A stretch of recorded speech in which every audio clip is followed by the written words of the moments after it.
Who is this?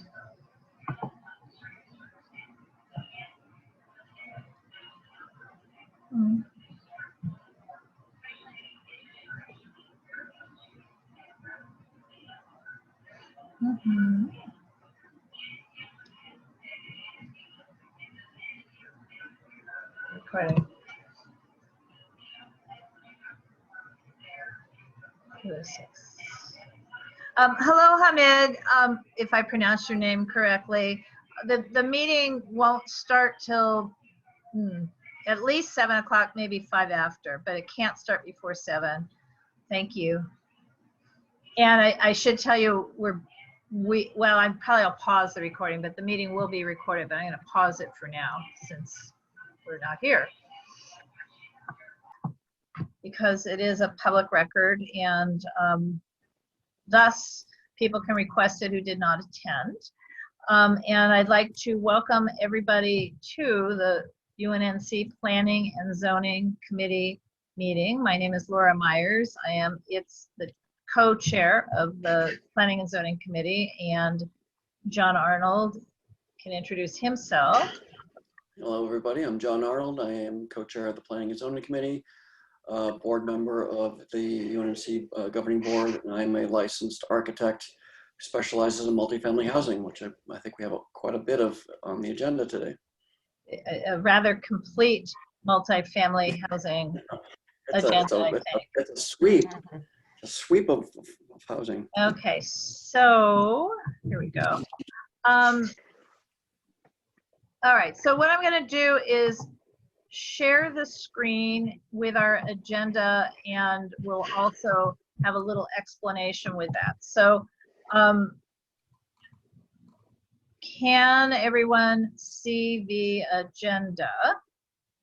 Yes. So basically, you'll see the first thing is welcome, call to order, introductions, and approval of the agenda. I'm going to skip the introductions for a second and go to an explanation, and let's get this agenda approved. UNNC is not necessarily like other neighborhood councils. For our committee structure, not just planning and zoning, but all of our committees, we appoint the chairs and co-chairs, but we do not actually appoint committee members, and rather we use our committees, the committee structure, as a means to open our doors to our stakeholders, to encourage participation. So the way we run our committee meetings is that stakeholders who are present on the night or day, during the course of a committee meeting, are members of the committee, and they may make motions, they may vote. What we vote on when we vote is a recommendation to the governing board. So the governing board in the end is who makes decisions. So some of the items on tonight's agenda are not action items, but just FYI. And so in order to approve the agenda, anyone can make the motion to approve, and anyone can second, and anyone who's here can also vote yes or no. On the agenda tonight are several presentations and progress reports, one for a project at 1808 South St. Andrews Place in Angeles Vista, a progress report presentation about the Gramercy Place apartments. The official address is 1856 South Wilton Place, but this is a project that is on Washington Boulevard, stretching between Wilton and Gramercy Place. Then we have a case at 1848 South Gramercy Place, and a draft letter that we may or may not approve regarding, this would be a letter to the planning department and to our electeds about our concerns about the administration, how the planning staff is administering the CPIO districts in our area. We also have public comment and some follow-up to previous cases. So that is the agenda. Is there a motion to approve the agenda? I move to make a motion to approve. a second. Okay, who made the motion, please? Chris Carlson. Hi, Chris. Okay, so it's been moved and seconded. At these meetings, we don't do a roll call, and frankly, John, you're going to have to look. I can't see anybody at the moment. If you could just literally raise your hand if you're on video, if you vote to approve the agenda, and I'm raising my hand. If you know, and that would. Okay, so I'm getting a message. Please, please stop sharing the screen is the message I'm getting. So I'm doing that. And then as well, I'm admitting some people from the waiting room. Okay, so this meeting is being recorded, as I mentioned. And if you're new to Zoom, I'm going to explain a little bit about how to work it. If you're watching it on video, take your cursor down to the bottom of the screen, and then you kind of bring up a lot of things across the bottom, including the word participants. If you click on participants, you'll open a window, and you not only will see who's here, but at the bottom of that window, you will see raise hand. So you can see right now, Dorit has her hand raised, and that's how you raise your hand, not the way I had just done it. But John and I have to raise our hand like this because we're hosts. There is also, for chatting, only John and I can chat to everyone. You can chat to either of us, but what we're not really looking for personal chats. You can make a motion, or you can say, my raise hand function isn't working, please call on me. But what we use the chat for primarily is to post a motion, and then we have it saved in the chat because we're recording this. Okay, Dorit, you had your hand up. Dorit, or was that? It was a vote it was just to approve the agenda that we said, raise your hand if you approve the agenda. Okay, cool. And I'm using it as an example of how to raise your hand. So there you did it. Okay. And all right, so the first item on the agenda is public comments, and that's for anything that is not on the agenda, and we're not able to act on public comments. But does anyone have a public comment? If yes, please raise your hand up. And I see no hands. And I see no hands either. Okay, so then the second item on the agenda would be the presentation from the Clifford Beers Housing. And so I think before I share the screen, do you want to give Doyle or Christian an introduction to this, and then I'll share your presentation? You can unmute yourselves. Whoever. Okay. Should I start, Laura? Yeah, go ahead. This is Okay. participatory, and thank you for asking, but yes, please go ahead. Okay. Well, thank you for having us, first and foremost, particularly on a very important night for our country. Yes. My name is Christian Ahumada. I'm the Executive Director of Clifford Beers Housing. Dylan Coyle, who is to my right here on the Zoom on our bridge on toe, is the project manager on the development. And we have the architects, the phenomenal Lorcan O'Hurley, who is on the middle here in the tic-tac-toe, and Brian Adolph, who have just spent a phenomenal amount of hours trying to get us to this magic place with, you know, this site that we're currently dealing with. Clifford Beers Housing is a supportive housing developer. That means that we essentially effectuate housing for those most vulnerable. Those are folks with special needs, folks that have been previously homeless, and we do this in an integrated population model, meaning that we mix this with other affordable populations, therefore foster community. We are strongly, strongly dedicated to design, and that's why we work with such great folks like Lorcan or Killer for Flaming, where John is in, and some other great architects here in Los Angeles that you guys may work with. And that is sort of our anchor in Los Angeles, because we believe that our tenant population is the most deserving of beautiful design, of great living conditions, open typologies, and more importantly, and as it relates to this particular development, the nexus between preserving neighborhoods and new production of permanent supportive housing. So what we're going to discuss today is essentially a, for better or for worse, you know, some sort of a design that is largely based on the massing of what we can do there, and it will continue evolving, but we sort of want to share with you where we're at so far. So with that, I'm going to hand it over to Dylan, who's going to tell you. And I'm going to share the screen now, right? Yes, please. Okay. He's going to tell you a little bit about the entitlements via the CPIO and why the building kind of looks the way it does. And then we're going to transition it over to both Lorcan and Brian, who's going to tell you a little bit more about the design and that mass. And I just want to make clear, Clifford Beers is indeed a client of KFA's, as is Sarah Lutz and Hollywood Community Housing. But since there's no action tonight, we're just discussing. I'm not going to recuse myself.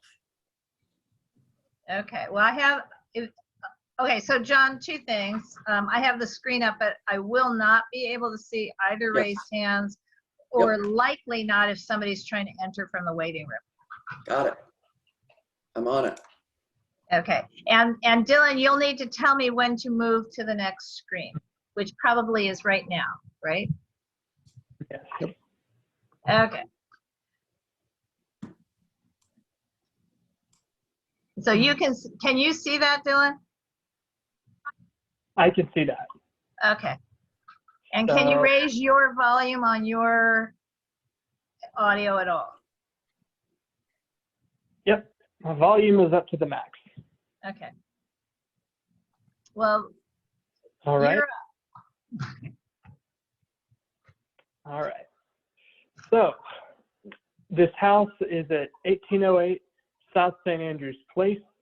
It is on St. Andrews between Venice and Washington Boulevard, just west of Western Avenue, just a very short distance north of the 10 freeway. So this is in an area, the zoning of the site today, which we do not plan to change, is R3, Height District 1, and Subarea O, Character Residential of the CPIO. So the CPIO it's definitely been something we've had to work with. It's a little bit unusual for what we as multifamily developers are accustomed to working with, in that it has requirements for a larger front yard, which currently exists at the site and which we will be maintaining.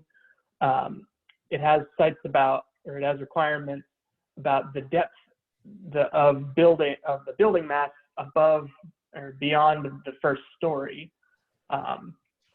But the most important thing to note about the zoning there is that it's designed to allow some flexibility for change while honoring the historic form that exists in that area. Could we go to the next slide, please?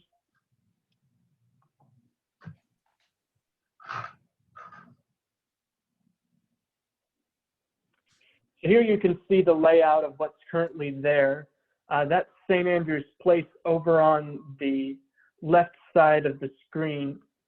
And as you can see, the house is on the east side of the street, and there is a house currently there. You can see there is a large front yard between where the house is and St. Andrews Place, and there's also a lot of space in the back of the lot as well. Could we go to the next slide?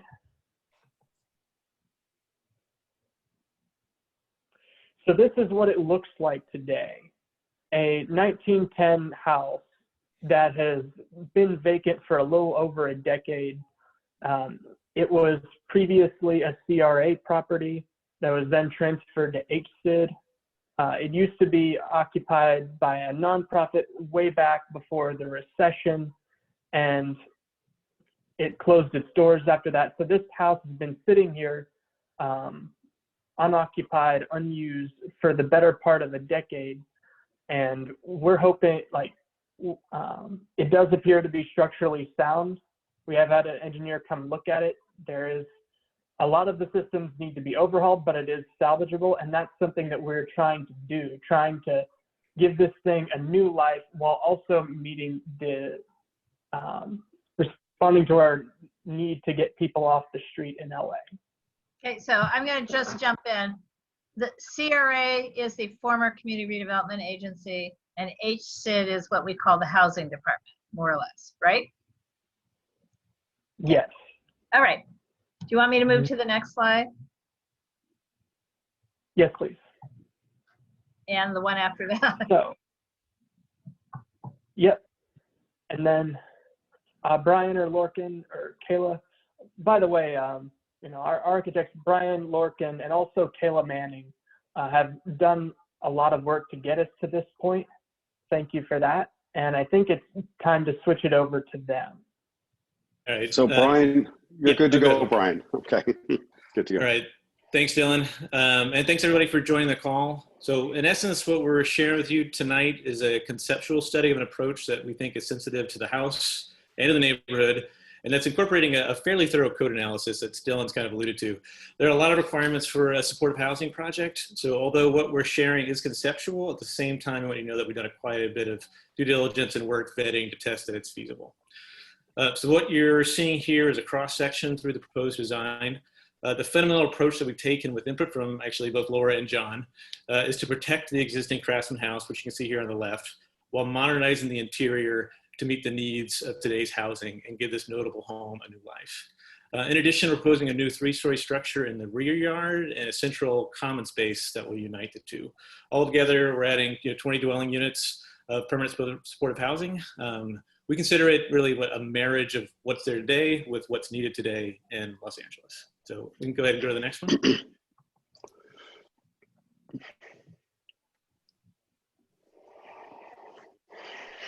All right, so next is a plan of the ground floor and the site. You can see the building is divided clearly between old and new and separated by that common area in the middle, which also provides the main entry. In order to provide code compliant dwellings in the existing house, we have had to adopt a new layout for the interior on both floors. There are a great many requirements for supportive housing and dwelling units in general. Hello? Oh, go ahead, sorry. You want the next slide? Oh, no, sorry, I thought somebody was saying something. Sorry, so it's not just feasible for us to convert living rooms or dining rooms necessarily into dwellings, but we intend to protect a few of the key kind of craftsman details, especially here on the ground floor. And so this manager's office, you can see on the left, has been carefully located so that we're keeping some cabinetry and some built-ins, and there's some other stuff on that wall that we'll be maintaining on the interior. As for the new building, we intend to, or potentially might use modular components, which you can see here. There's a pretty clear ordered layout. And a few things to note on the outside. With the existing house preserved, the zoning requirements more or less prevent us from providing parking on the site, but fortunately that isn't required for a 100% affordable housing project under TOC. And there's a few features worth pointing out here that will be concealed from the front, in particular access for the disabled, which would include a ramp. We plan on having the new construction match the floor height of the Craftsman house. So in order to access the entry, we're extending the front porch along the front around the south side to enter the main entrance at the community room. And we can go to the next slide. So this is up to the second floor, which is fairly consistent with the floor below, which is typical in multi-unit housing. The one difference is the common roof deck between the house to the front and the modular building to the rear. And this common outdoor space is satisfying an LA requirement for open space, but at the same time, it's nestled between two larger structures, the old and new. And let's go on to the third. Do you want me to go the next? Yeah, next slide, please. Sorry. Here's the third level, which you can see is just the rear building only, and that keeps the bulk to the back of the site, which is also towards the larger developments on the next street, Manhattan Place. We're also trying to prioritize sustainability throughout this project, and that includes maximizing the solar panels we can provide, which are facing mostly to the south, but also east and west where we're able. And so you can see that we're proposing some on the existing Craftsman on that south side. And the next few slides are going to show some early conceptual renderings. We can go ahead and go to the next one. Okay. Oh, sorry, Laura. Can you, yeah, great. Thanks. Buzz is perfect. Here's a conceptual rendering of from the corner of St. Andrews and 18th. So you see the house there. Oh, there. I'm going there. back again. There you are. 18th and St. Andrews. No worries. The house in the front, so you can see there, which is colored to match the existing. So the priority for us is in regards to the house is really maintaining the exterior facades that are visible from the street and of course the roof. So there may be a need to repair and replace in kind with compatible materials, especially for areas that are rotted, as it has been vacant for some time. The windows will likely need to be brought up to current energy codes as well, but we'll replace in kind to match the original design. And then unlimited to accommodate some of those new layouts. Right. And I must say, our firm, again, this is Lorcan O'Hurley speaking. One of the key issues also is that we've had this experience before where we've been committed to doing these wonderful projects, and replacing in kind means we really respect and admire what the house is. The solution is really recognizing that, and also the lines and the play of the geometries of the existing house. We played that with that idea within the building exterior. So there was a kind of, in a way, synchronicity between both. So that was a key idea behind the project as well. Thanks, Brian. Yeah, you bet. And I think actually, Laura, if you go to the next one, you can see what Lorcan's talking about a little bit even more in that rear building. Okay, so you see it? So you can see that. Yeah. Yep, it's perfect. So you can see in that rear building. Oh, go ahead, Lorcan. Yeah, just the idea of the existing house has a kind of somewhat asymmetry. There's a looseness to certain windows, so we were playing off that idea. But also the roof line was key to the project as well, to bring that aspect to the project. Ideally also, as Brian mentioned, the sustainability component is crucial to the project. So that's represented in terms of the roof. Through solar panels, among others. So in a sense, this kind of commitment to environment and commitment to sustainability is going to play a big role in this project. Equally so, you can see that it's about social agency or equity as well. That roof deck you can see in the middle part. So there is this real connection between the two while respecting and admiring the existing. So this whole idea of play between old and new is very important, I think, not only for this project, but collectively is how this could be an approach within Los Angeles, is to commit to existing structures and giving it new life. Thanks, Brian. Absolutely. And there's one more slide. So this is just a bird's eye that gives that basic configuration again pretty clearly, and also shows some of that context and how the massing and the bulk of the buildings are responding and sensitive to what's around them.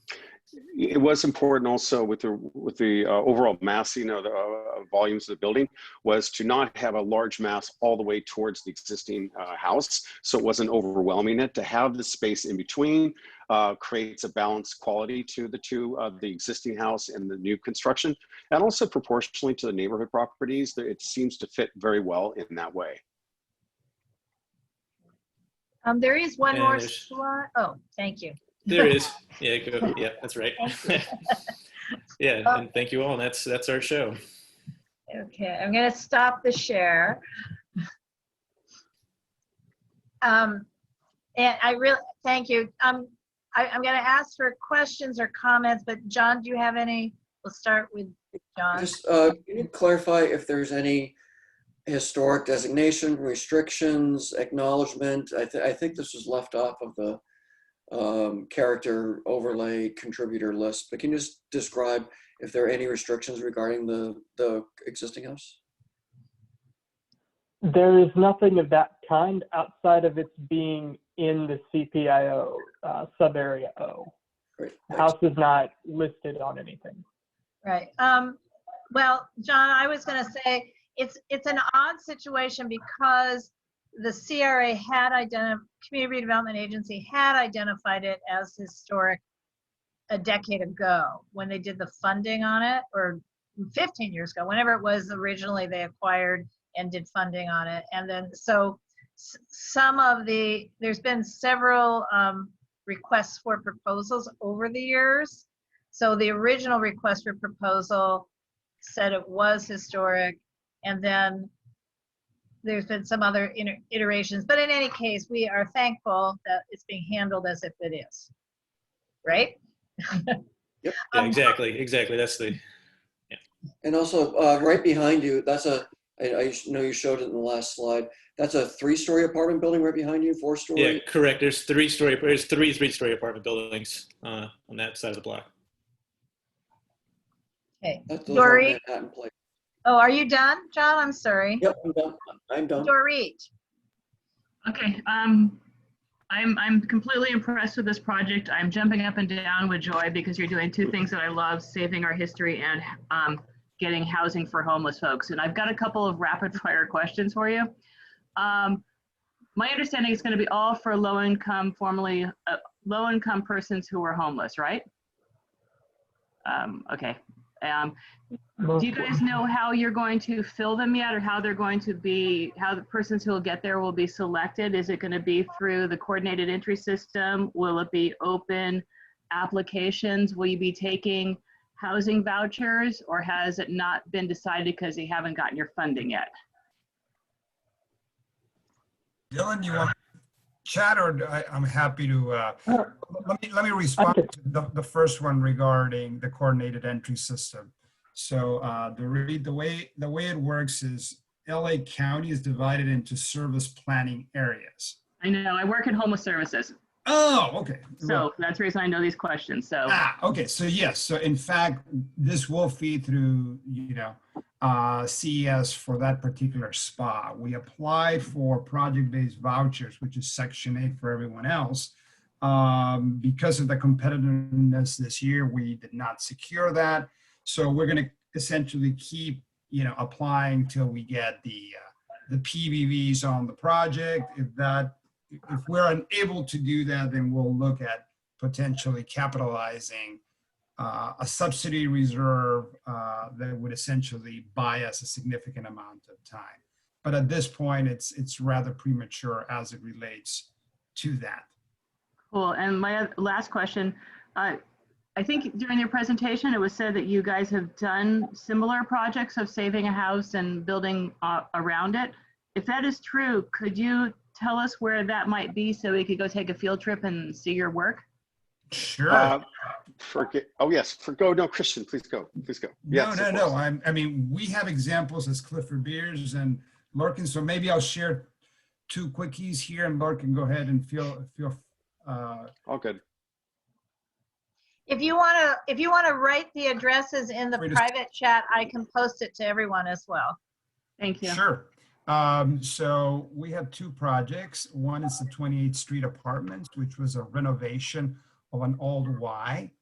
In that particular structure, we essentially took SRO units and we consolidate them into sort of bigger units because the city today does not have an SRO product.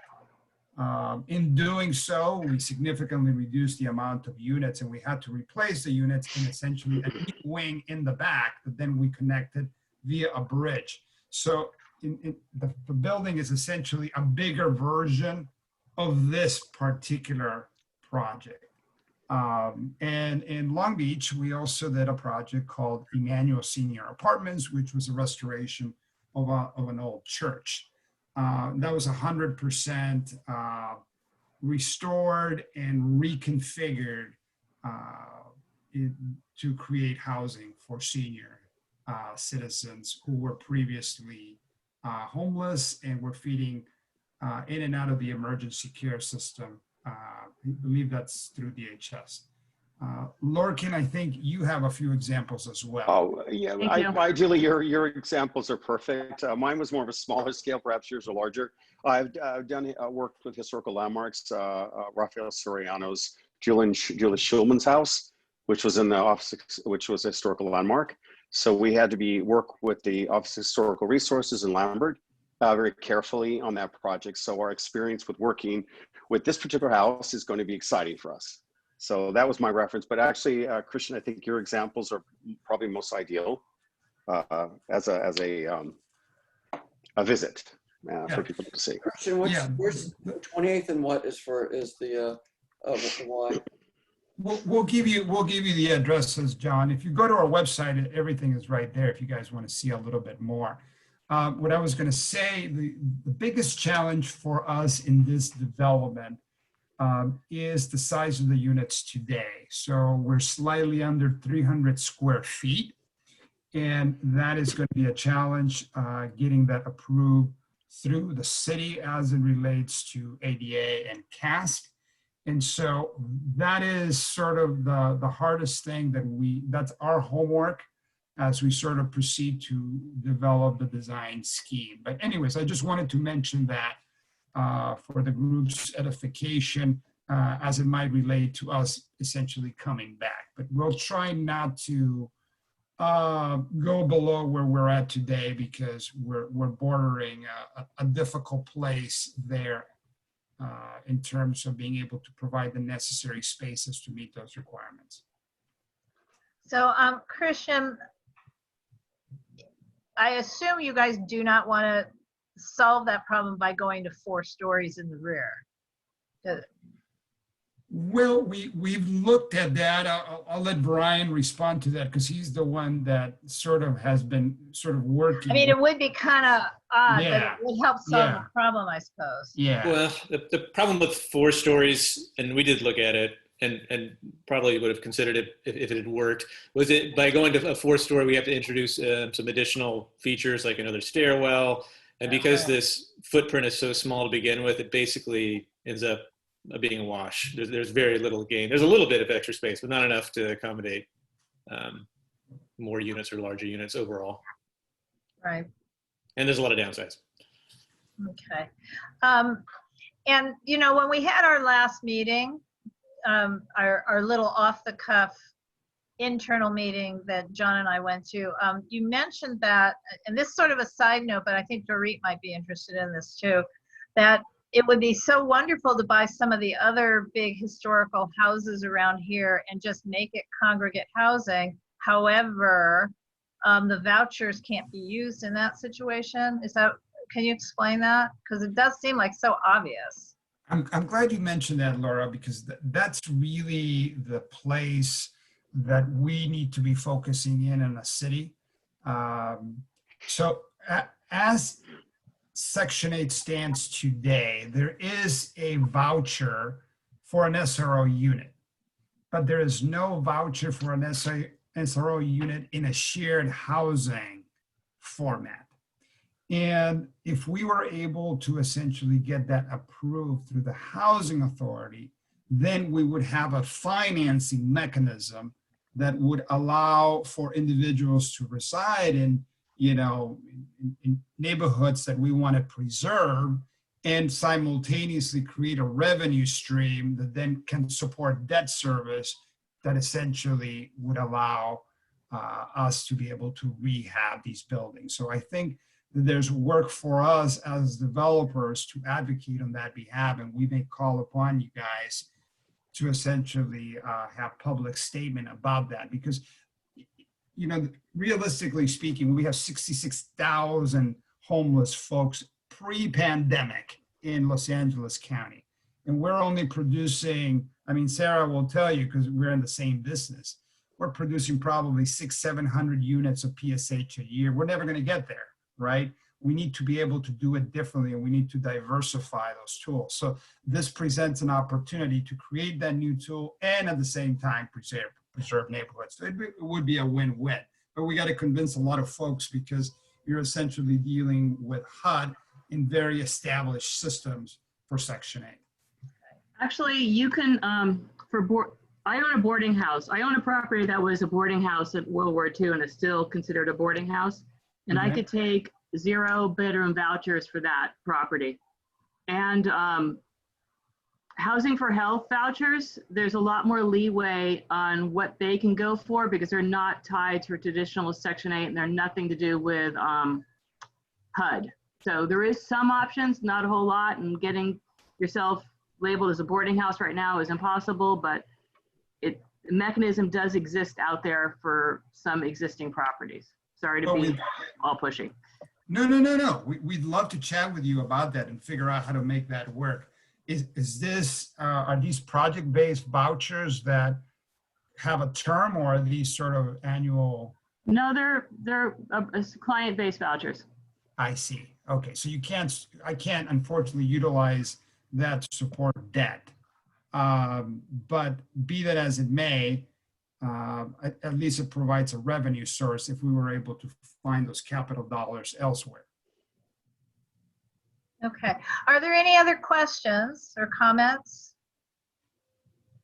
So I think we can move on to Sarah's project. Well, it's not your own personal project, right? But so I'm going back to the agenda. I'm going to say some words out loud if I find the agenda. I mean, just on my end. I'm not posting it again. Or before we move on, I'd just like to give my voice of support. Sure. To read on, I think it's, as Laura said, Laura and I have seen this a couple times with some preliminary meetings to review the design and just make sure we're seeing everything. And I think it's come a long way, and I like that you're solving some of the code issues that we identified. And I like the roof forms. I think they're great, the way it steps down, and kind of a non-obvious way to defer to the existing house, which I think is great. I like the roof deck in between the two buildings, the wraparound porch, so I'm supportive of this, even though when it comes time to support it, I can't vote. But that, there you go. Well, I don't know that we're going to need to have a vote, but yes, I like the whole process that got us here. And I was going to say it's very similar, you know, to the process we also had with the Hollywood Community Housing, whatever your name is, whatever the name of the entity is, Sarah. So sorry, but when you collaborate towards a goal, you know, we end up with these good projects. So I like the process that got us here. I don't know if you're going to need any entitlements that then come back to UNNC, or if you're going to need a letter of support for your funding. That's a different thing that comes back to UNNC. But yeah, John won't be able to vote. Why can't you vote? You've done work for them, right? Clifford Beers is a current Client, right? Okay. client. All right. All right. So the next thing the next item on the agenda, next thing we are looking at is an update, progress report on the Gramercy Place apartment. So, Sarah, do you want to say a few words before I share the screen, or do you want me to just immediately pop up the shared screen? Yeah, I would just pop up with the shared screen. Okay. Well, you can start talking while, you know, it's really weird on these things. It's not as easy as one would hope to find the screen to share. Here we go, found it. And I'm sharing the PDF, if that's okay, rather than the PowerPoint. Okay. Sure. And So my name is Sarah Letts, and I'm the executive director at Hollywood Community Housing, and this was city-owned property. We just have a ground lease with the city's Department of Transportation, a long-term ground lease. And we started meeting with UNNC, and it was a very collaborative process over time. And I hope you're pleased with the way the building is shaping up. But we're getting close to being finished. So next slide. so can you see that? I've got to the next slide. Yeah, so we go from Gramercy to Wilton with a 4-story frontage along Washington Boulevard. Part of the feedback we got from the community was, since it's a boulevard, to give it a more activated look at the ground level, so it'd be something more interesting for pedestrians and passersby. So we have a lot of glazing on the ground level. I think I'll go from left to right. So on the left-hand side, you're seeing what will be the community room, and we have doors that open out onto the sidewalk. So it's more than 1,000 square. It's more than 1,000 square feet. It can accommodate a little bit more than 100 people. So down the road, you know, if UNNC needs a place for a meeting or something like that, you know, there's a kitchenette, there's a bathroom, but we sort of made this an accessible community space in the event that, you know, there's reasons to open it up to the broader community. And then in the middle is more of a plaza. So it's sort of an open plaza. And then on the right-hand side is 2,900 square feet of commercial space. And so there are 2 doors from the commercial space going out onto Washington Boulevard, and there's 1 door going out onto the plaza. So obviously this was all designed before COVID, but we actually think, we're talking to a restaurant. That was other feedback that we got from the broader community, was that wouldn't it be nice if there was a place I could walk to buy coffee and a sandwich. So we are in communication with 1 potential restaurant, and so I can't really announce anything just yet because it's very early in the conversation, but we are trying to bring in a restaurant of some kind. And so that's basically what you're going to see along Washington Boulevard.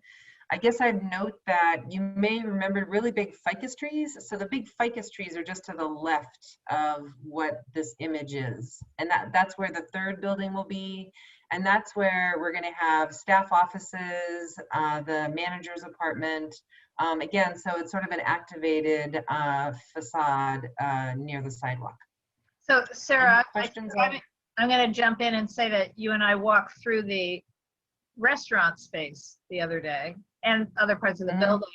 But now that it is COVID, the thing I noted, yay, were that the well-spaced apart doors fit in perfectly if whoever the restaurant is needs to open while we're still in a COVID situation where some people will be sending DoorDash or whoever to pick up their food, or they've ordered online, and other people will be going in the restaurant. They can be separated easily through different doors. So, and you know, so it's accidental but perfect.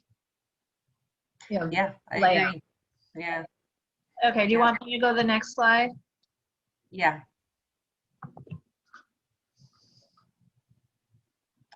So in total, there's 64 apartments. The 2 of the apartments will not be affordable. They will be occupied by on-site personnel.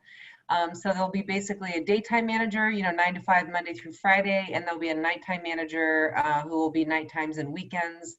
So then there's another 62 apartments. 32 apartments will be occupied through the coordinated entry system. So they'll be for formerly homeless people. And then 30 apartments are for low-income households. Most of the units are 1-bedroom, and then there's a few 2-bedroom apartments. We have 1 level of subterranean parking, and we make it fully subterranean, again, because we were trying to be respectful of the pedestrian experience and the visual impact on our neighbors. So we have 1 level of fully subterranean parking with 63 parking spaces. And I guess I exaggerated a little bit. It's 2,850 square feet of commercial space right there in the corner of Gramercy and Washington. So that's the overview of what's in the building. And I don't have the image on this PowerPoint, but the way it's all configured is basically 3 4-story buildings along Washington Boulevard. And then there's 2 3-story buildings, and one abuts the other 3-story existing apartment building that faces Gramercy. And then we have 1 2-story building, and that's the one that is adjacent to Grace Yu's house. Again, so we were trying to be respectful of scale since we were abutting a neighborhood. So I'm moving to the next slide. Okay, and I'm gonna make this a little bigger. There you go. Can you all see that? So I want to let people know that that for the 30 apartments that are for low-income households, the application window is now. So if you know of people who would be interested, Laura has the flyer, which she can share with everybody. But we really hope that if you know of anybody who would be interested. Like I said, they're mostly 1-bedroom units. There's a few 2-bedroom units. We're serving people at 50 and 60% of area median income. So you can see the approximate income limits in the sort of middle band of numbers. And I should have the rents. Oh, I apologize. The rents are not on there, but I'll provide Oh, that no, I later. see a rental range Oh, near they the are. The bottom. rents are down Yeah. below. Yeah, that's the range of rents. So if anybody is interested, please make sure you share this information and suggest that people apply before December 1st. The most important thing is that they just get the application in. Like, it doesn't have to be 100% complete. We don't want people to be hung up trying to do a perfect application. Just do something, get it in, and that just, you know, gets your foot in the door to hopefully qualify for one of these apartments. Going to the next slide. Okay. Yeah, so when I walked through with Laura, that was less than a week ago. That was last Thursday. Construction is 82% complete. We are supposed to finish in January. I'm pretty sure it's going to slip into February. The 6 buildings that I described previously are connected by these exterior walkways. So there's tons of light and air. It's really going to be pleasant. And when you saw the facade, there are these sort of window boxes. It's a south-facing facade, so we wanted to manage the amount of heat that gets into each apartment. And so the welders here on the right-hand side are welding the window boxes that will be on the facade. Yeah, they were really wondering what these girls were doing there. When Sarah and I were walking through, it's like, what? Why are you here? Anyway, do you want me to go to the next slide? Yeah. Thanks. A question. Yes. Yes, Chris? A question. On the welding of those window boxes, from the exterior of the building, they seem to have like little pins flanges that they sit on. Are they welded on those flanges, or what would keep them on those flanges in the case of an earthquake? Oh, yeah, good question. I don't know that technical answer. I'm just going to be honest about that. So let me find out, because that's a great question. Okay, so your question is, how will the metal window boxes be affixed to the facade so that in the event of an earthquake, they don't fall off? They're not jumping up off their pins and landing in the street on pedestrians. Okay. Or people trying to exit the residence. Right. Okay, so I'll send that to Laura and then she can circulate it to everybody. Thank you. Sure. Okay. Going back to the next slide. Environmental sustainability means a lot to us. Just like Christian was saying, we're sort of, in terms of our missions, we're very similar. And so we will definitely get to LEED Gold certification, and then but we are trying. We're doing our best to get to LEED Platinum. So we've got solar panels as well on this, on the roof of this building. And next slide.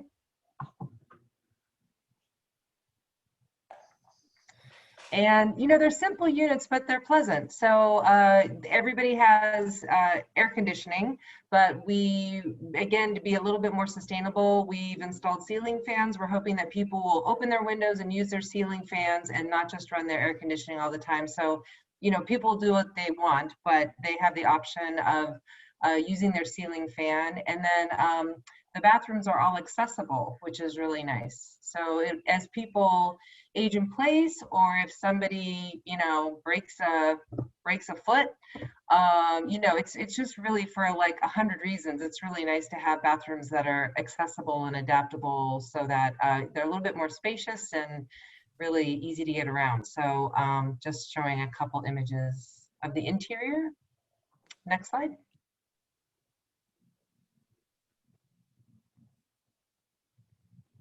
So this is inside the ground floor commercial. As you can see, it's going to be a really pleasant commercial space. Nice high ceilings, glazing across the whole front, so it's wonderful.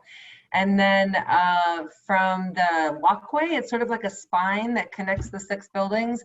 You can see the Hollywood sign. So I just thought between the palm trees, you can barely make out the little Hollywood sign. Right there. Yeah. Next slide. So nice views. Oh, and we have a roof deck that actually we were real close to. That's Grace's house right there. And that's basically where the roof garden is going to be with all the planter beds. Okay. Okay. So like I said, construction should be done in February. Fingers crossed, maybe January, but I think it'll be February. And then the lease-up process takes a lot longer during COVID. We normally could lease up a building like this in 1 to 2 months. I think it's going to take us 6 months. It takes us we're very careful as we interview people, lots of appointments, nobody lining up. We've really sort of drawn out the timing of everything for the safety of the public, for the safety of the staff members who are doing the lease up. There's a lot of people that can't do this via Zoom or online, and so it's a very interactive process, so we have to take a lot of precautions. And so it's going to take a little while before it's fully leased up. But I would say by summertime, it should be fully occupied. So next slide.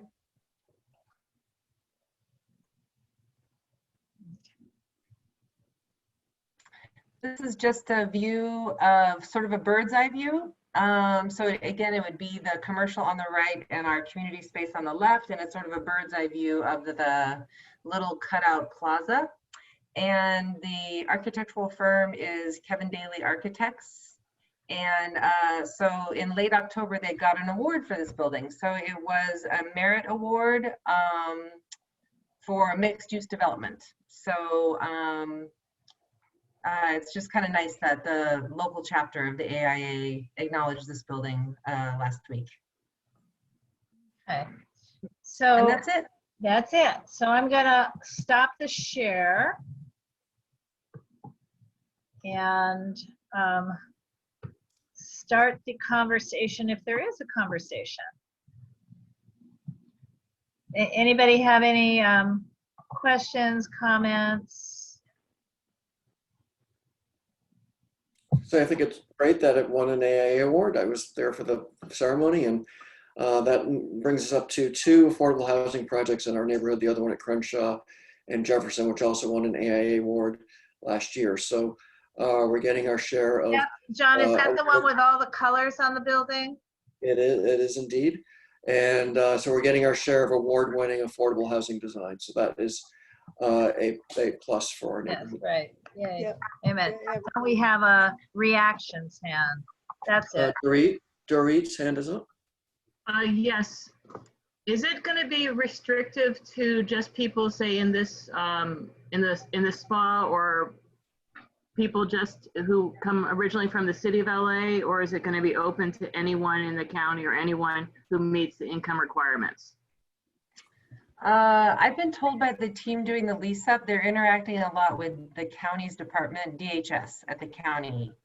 And so it isn't restricted to this spa. And they told me that the primary agency they've been working with to fill the units for homeless people is HOPIX. And HOPIX stands for Homeless Outreach Program in an Integrated Care System. So it isn't just exclusively to this spa. That's what I've been told. Beautiful. For anyone who doesn't know, HOPIX actually is South LA, starts at Washington and goes south.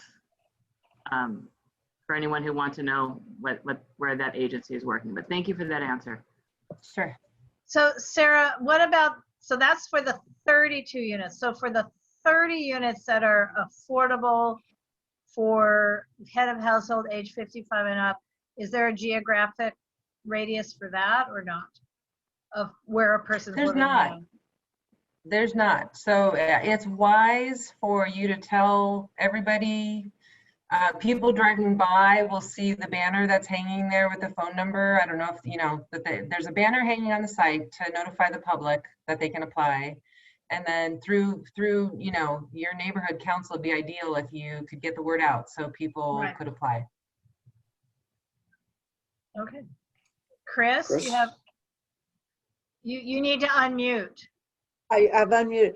For those who couldn't read the tiny print on the rents, what are the rents for the affordable? What's the range for the affordable units? Yeah, and so Laura has a copy of the flyer that's so tiny, so she'll circulate it to everybody. So the apartments. Oh, here, you know what? I can share that. Yeah. Go ahead and talk. So for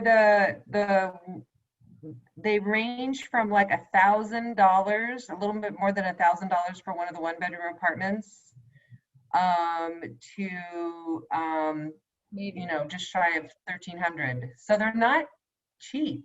They're not cheap. But the good thing is, if you can get an affordable unit, the rents will just creep up over time. You're never at risk of like a spike in your rents. So if you can income qualify and afford, you know, $1,000 to $1,500 for, you know, the less expensive 1-bedroom or the slightly more expensive 2-bedroom unit, you're sort of in a position where you're going to have a predictable housing cost. So yeah, that's how that works. Okay, so I don't know, Chris, if you can see this. Yeah, I can now. Thank you. Appreciate it. Okay, thank you very much. Sure.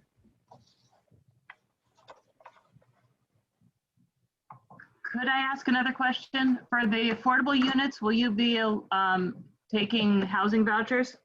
Absolutely. Thank you. Okay. Okay, any other questions? Okay, I don't see any, Laura. Okay. Great. Thank you, Sarah. You're welcome. Would it be okay if I dropped off? I'm like you, I got just a few hours of sleep last night. I know. Okay. I understand. I went to sleep early, but I woke up at 3 o'clock and turned that TV back on. I know. Like, it's crazy. It is crazy. It's still crazy. But yeah, no, you're welcome to leave. We're welcome to stay. Okay. Okay. Thanks. Have a good night. Thank you. Bye. Bye. So, John, I'm going to turn the official gavel over to you. Okay. And before you leave, so I can. I'm not leaving. I'm just going to put I'm going to share the screen again with the agenda item. Okay. Maybe. But just to be clear, when I want to allow somebody to share their screen, I go to more and go ask to start video. If you, well, I guess we should ask, okay, I can't even find here it is. So we do have an app. So Laura is going to recuse herself for this item, and I'm going to run it. And Laura, if I have any questions, just keep your ears open to if I run into any technical difficulties. I still apparently have to share the screen with the items unless I think our applicant is here, and if they have stuff to share. Yeah, I can cover that. So okay. So the next case is I can share my screen. Okay. Hold on, let me just find the right one. Oi, where is it? I'm sorry, we need to explain. The reason I'm stepping back is I live about 300 feet from the subject site. So under the rules of conflict of interest, I don't have a financial interest, but I do have a geographic interest, so as it were. So I'm just stepping back, and I'll be muted and not on video. Okay. So so we have a case before us. I'm going to close this agenda shortly, but it is a CPC 2020-2015 DBHCA 1848 South Gramercy Place. I understand the applicant is in the audience, is going to present the project. It's a 33-unit project, 28,000 square feet. Numbers that may not mean a lot to a lot of people, but it's a fairly large project. It's a single lot. It's 7 stories tall, 76 feet in height. And a unique thing about the project is the applicant is requesting a slate of incentives pursuant to TOC, or not even TOC, it's their CPIO adjustments based on density laws, which the applicant can review.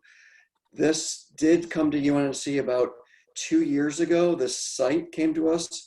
The project, I don't believe, has changed a lot. It's changed somewhat for using new state laws for density and incentives. But otherwise, in the past, this committee has already written a letter and a recommendation to the governing board. But we'll have to change that now. So if we choose to take an action, I have that letter with me. I wrote it 2 years ago. And so a lot of the same things still apply. So what I'm going to do is I'm going to stop sharing my screen. And I'm going to invite the applicant to walk through the project for us. Is that Hamid, or is that you, or AJ, or? This is me, Hamid. I'm available to talk about the project. Okay, hopefully I'm going to press the right button. I'm going to say ask to start video, and hopefully that gives you an opportunity to share your screen. Actually, I don't have the the PDF file here with me. I have to share it. I have it if you want. The only thing is, yeah, I appreciate it. Would be perfect if you can. I can use your sharing video. Okay, let me. The only thing is, it's going to disallow me to see what's going on in the waiting room. Laura, I guess if you can just quietly say whose hand is raised. Okay, I'm going to share my screen, and let me see which. I have a million. Where is it? I have a million windows here open. There it is.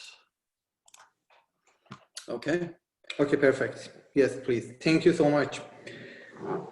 So, as John, first of all, hi everyone. This is Hamid. I'm the architect of this job, and as John said, this is a the single lot. Located at 1848 Gramercy Place, and basically we are using the density bonus, 35% of the density bonus, and having the 33 units in 7 floor. And do you want to talk about the incentives first, or going to the project and then going back to the it's up to you, whatever you feel presents the project most clearly. Okay, so please go into the next page. We're gonna come back to this to that slide later. This is the existing yep, this is the existing the lot is showing the property line and the existing house located in the in the lot. The north of the lot is a single family house, and the south is a commercial building. And that the commercial building is located in the in the corner lot. Please go into the next page.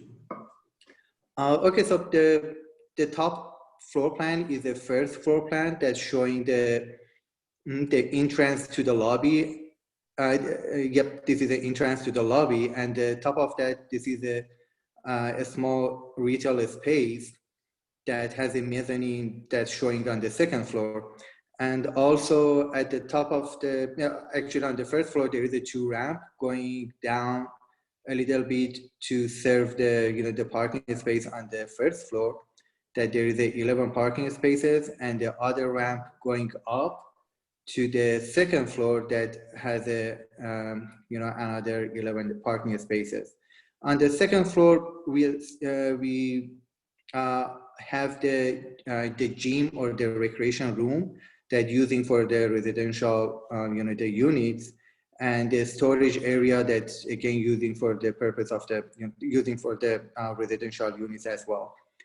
And yep, please go into the next page. This is a residential floor plan. The third and the fourth and the fifth, actually, both of them are the same layout. On each floor, we're gonna have a 7 units. as you see that most of them, all of them actually have a balcony facing north. And the balcony, actually later on we put the planter box in front of the balcony to block the view or provide the privacy to the house on the north side of the property. But on this plan, there is the planter box that has not been shown, but we have a planter box on the balcony. And the fourth floor is still the same as the third floor. We're gonna have a balcony. We're gonna have 7 units on each floor. And please go into the next page. And as you see that the 5th floor is the same as the unit, the floor below, but the 6th floor, we're gonna have only the 6 units. The front unit is a 3-bedroom, and the rest is the same as the residential floor below. But still, each unit has a balcony, and that provide the privacy for the to the house on the north side with the planter box in the balcony. Please go into the next page. Okay, so this is the last floor plan, and this is the same as the 6th floor. So totally, we're gonna have a 7th floor. 5 of them is residential unit, and 2 of them are parking spaces and the residential entrance lobby and the commercial space. Please go into the next page. There is a section showing the ramp going to the to the 2nd floor, and 5-story residential floor on top of the parking spaces. And going to the next one, please. Okay, I think this is These are the lid drawings. This is the water management. Oh, okay. Yeah, this is the water management. So it's not yeah, for the providing the all ID and the tank for the capture the water use for the rainwater. And going to the next one, this is the the how to LID work for the the planting and capture the rainwater works. Okay, so John, would you please going back to the first page that I can talk about the unit. Basically, the total unit that we have is 33 units, and the FAR on the left portion we provide the FAR. That FAR that we propose is 3.1. The total area according to the zoning gonna be 27,546 square feet. That's they're gonna be 3.1 FAR. That this is the one of the incentive that we're gonna ask. There's a building height calculation that we're gonna have a 7-story, 75 feet building height, and the first 2 floor gonna be type 1 construction, and the 5-story on top gonna be type 3. Going to the next column, we showing the 33 unit, the total. On the 3rd floor, 4th floor, 5th floor, we're gonna have a 7 unit, and the 6th and 7th floor, we're gonna have a 6 unit. Total gonna be 33 unit. The parking calculation, because we have a commercial and we're gonna have a 1 parking assigned to the commercial, and because of the the calculation of the parking spaces on this lot, we're gonna use a half a parking space per bedroom. So according to the calculation, we're gonna have a 24 parking spaces, and plus 1 for the commercial and -3 for the bicycle replacement. The total requirement is 22 stalls, and we provided 22 stalls as well in the 2 floor. The next calculation, the next table is for the open space. One of the incentive, or one of the waiver that we asked is for the 60% reduction in the open space.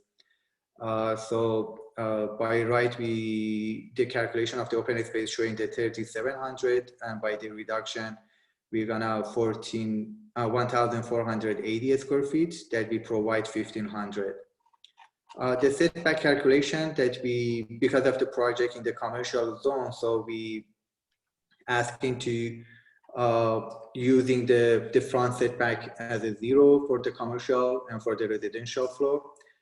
For the north side setback, having the 5 feet.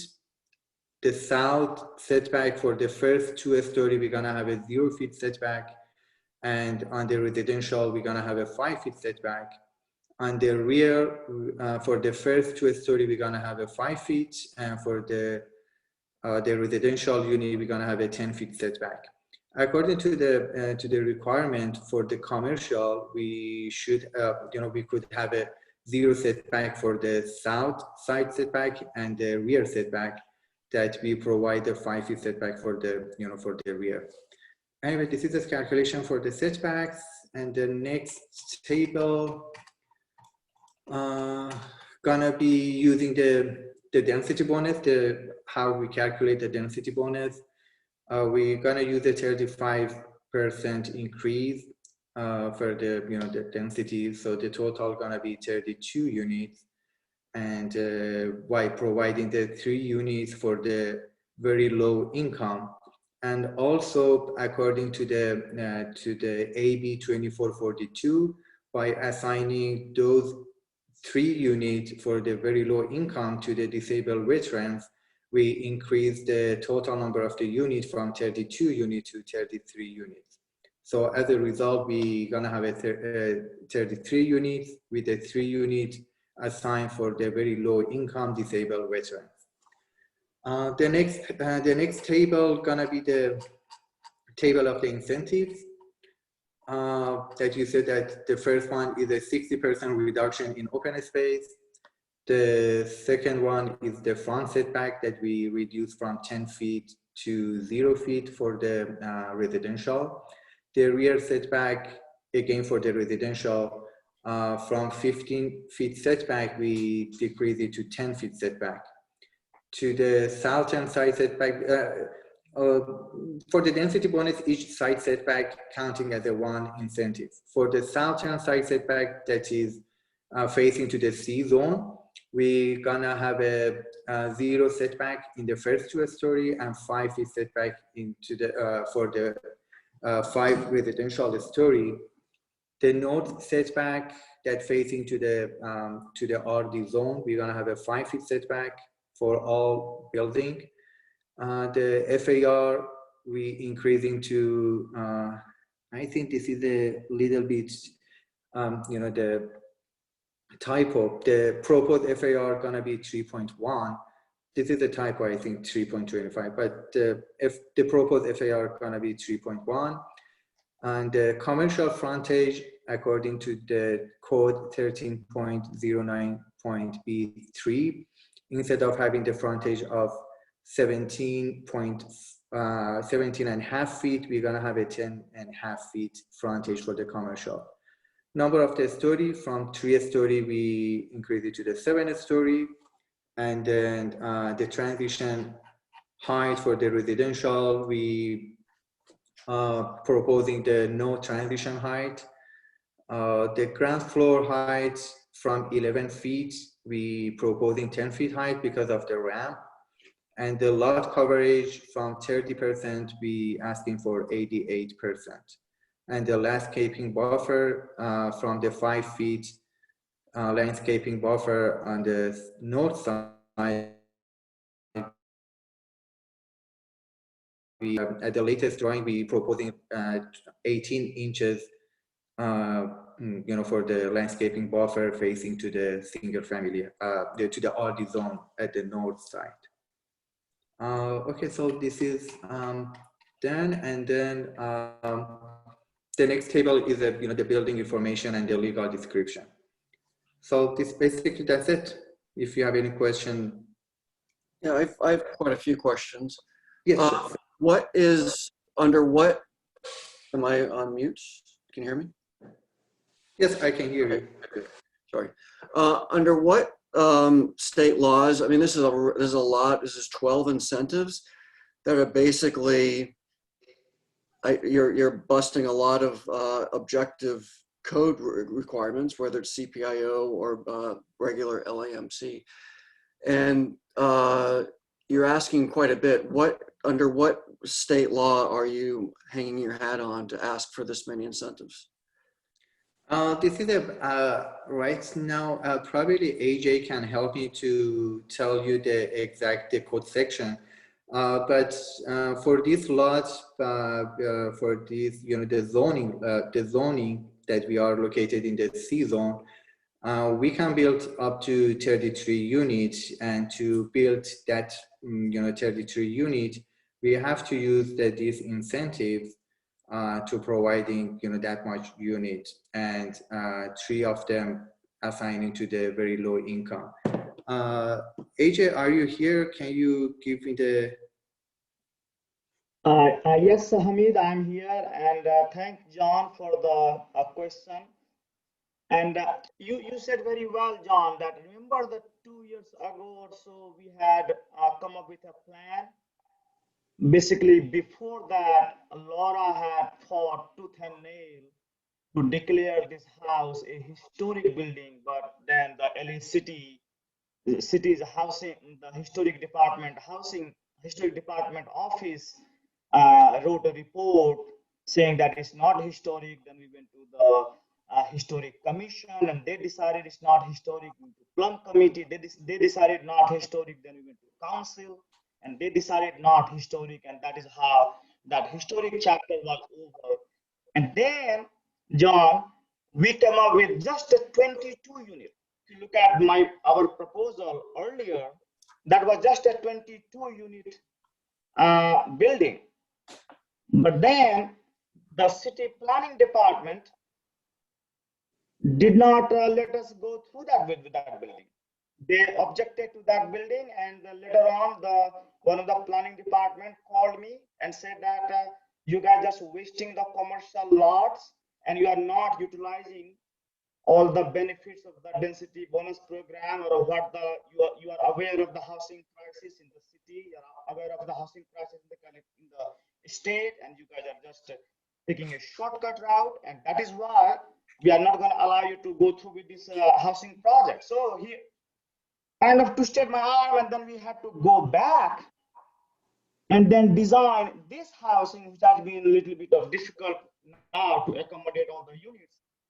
But luckily, thanks to the density bonus program, and right now the planning department is on board with us. They look through the housing referral form. We explain to them these are the incentives we have to ask for, to build the building that you were asking us to build. We were fine with 22 units. We don't have to do this 33 unit building.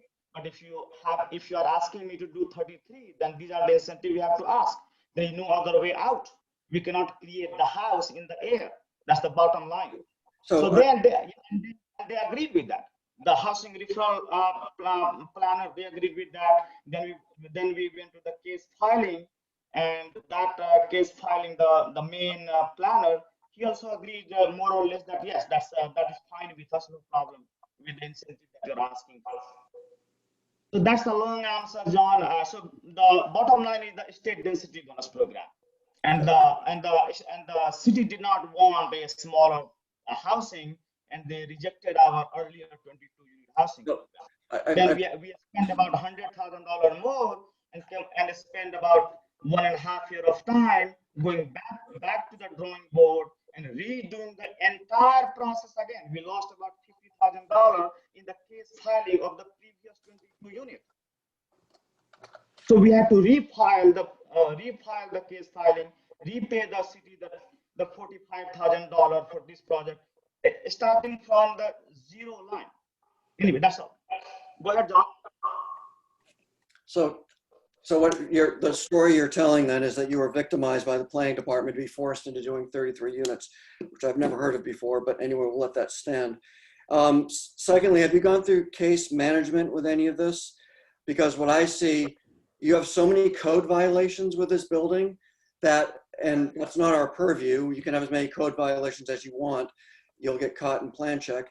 But what it will do is make this project infeasible for so many different reasons. A lot of them building and safety, life safety issues, including exiting past transformers, openings on a property line. You have so many things that make this building infeasible, both at the 22 unit level that we saw 2 years ago, and even more so at the 33-foot level. So my question is, have you been to case management to review the project to make sure it is indeed workable? Yes, John, we did go through the, we had a meeting with LADWP, we had a meeting with the Bureau of Engineering, and they suggested us that there has to be a 20 feet by 20 feet landing space in front of the entry to the parking spot. Then we had a LADWP meeting, and they suggested us that this transformer, if you can put underground, that will be okay. So we did have a case management meeting, and we had about 5-6 people from LA City, including our own planner, who is supervising this plan. They were all there, and we had an extensive meeting on this topic. Good.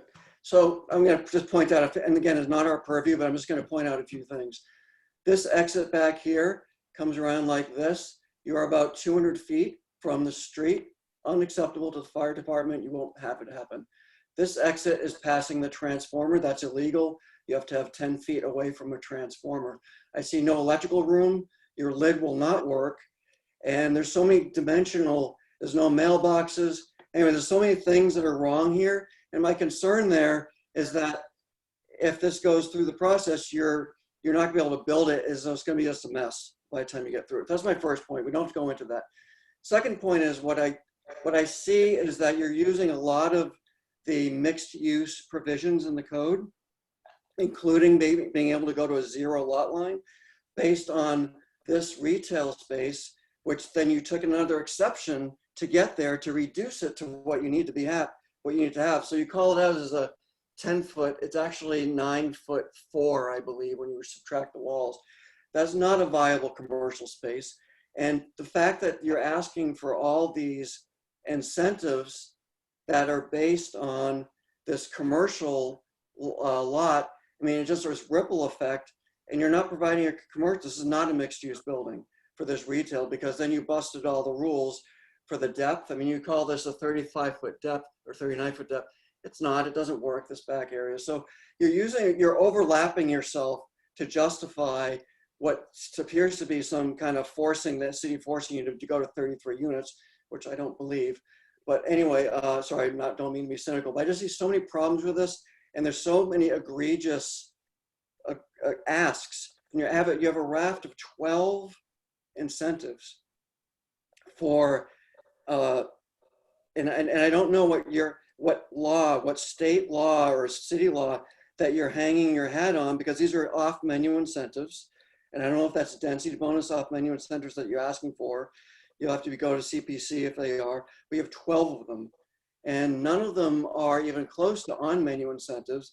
On menu incentives, you get a 20% discount on open space. You're asking for 60%. You're asking for, I mean, those were the other one. I mean, there's so many of them that are just, I'm just gonna zoom in for everybody to see. And I'm sorry, this is what I do every day, so I am familiar with everything. Lot coverage from 30 to 88%. That's an off menu incentive that you're asking for.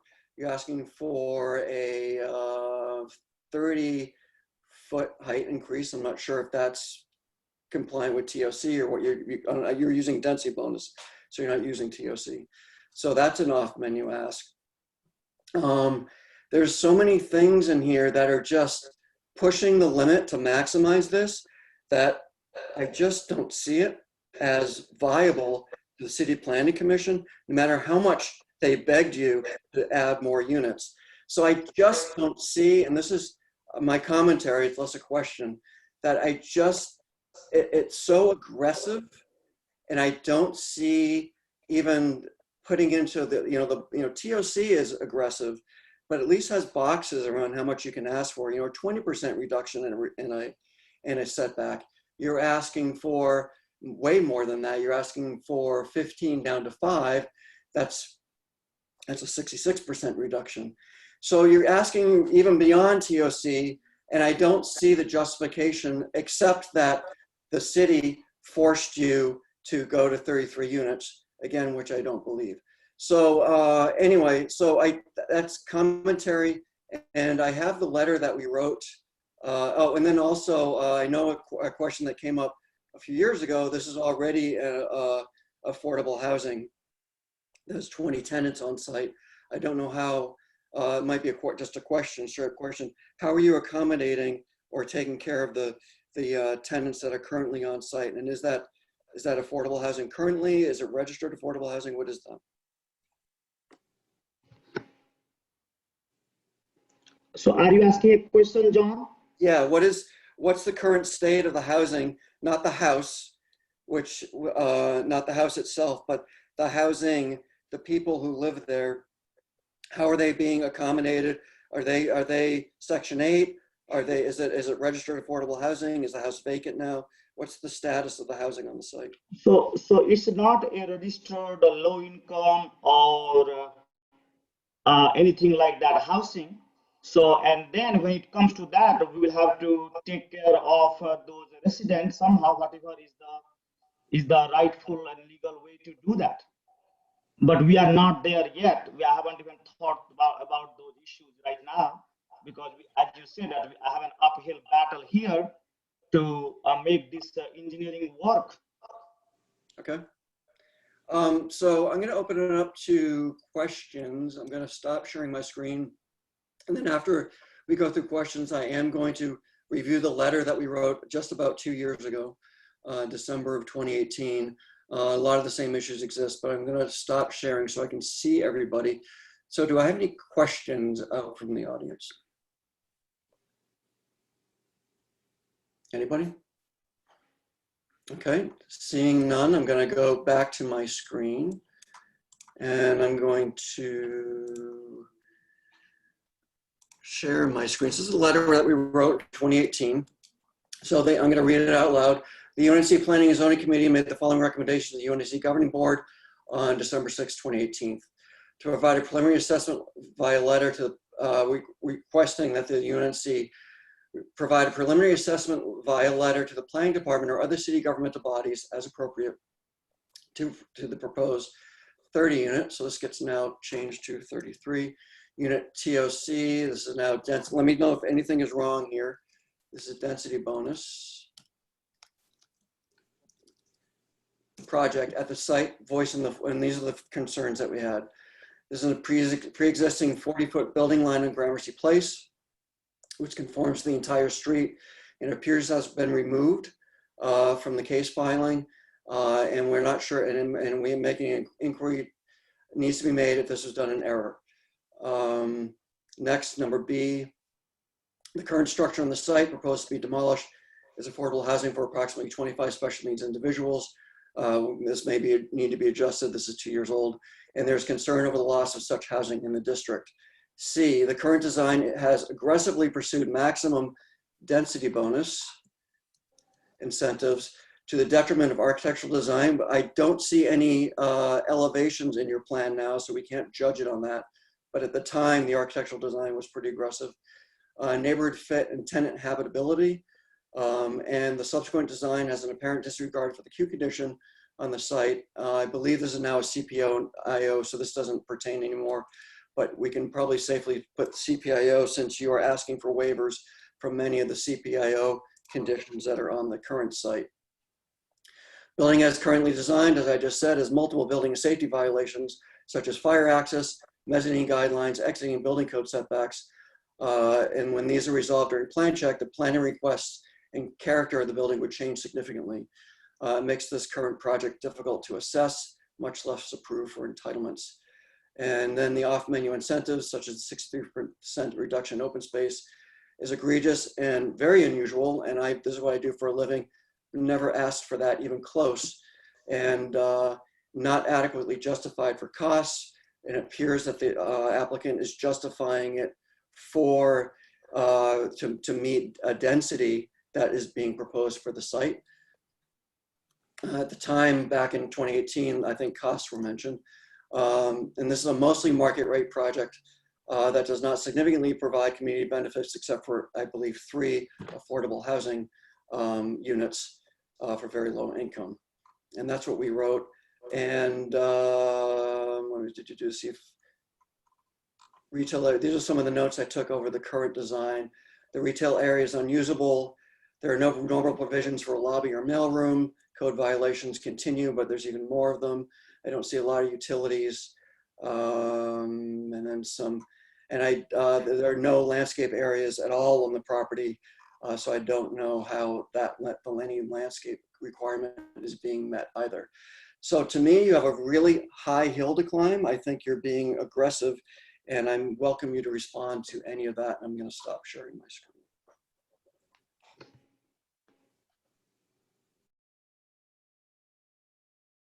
No, John, everything looks good from your letter. Okay. And do I have any, I would like to, can someone, I'm not sure what the community feels about this. I see Steve, Dorit, and Demx1. I'm not sure if that's a community member or not. We are the committee. Well, I have one comment, John. I have one comment. Yes. First of all, we are proposing the unit that is not beyond the state and the city laws. So it may be high number for you to think about, or if you look back 50 years ago, when even a 4-unit looked very high in number. So that's just a matter of perspective in the time where we are in. But when we make a building, we don't make it for 20 years, 30 years, we make it for 100 years. So we have to foresee the LA City where it will be on a commercial land by the side of Washington Boulevard in 50 years. And currently, the way the units numbers are, that is within the city code and the state code.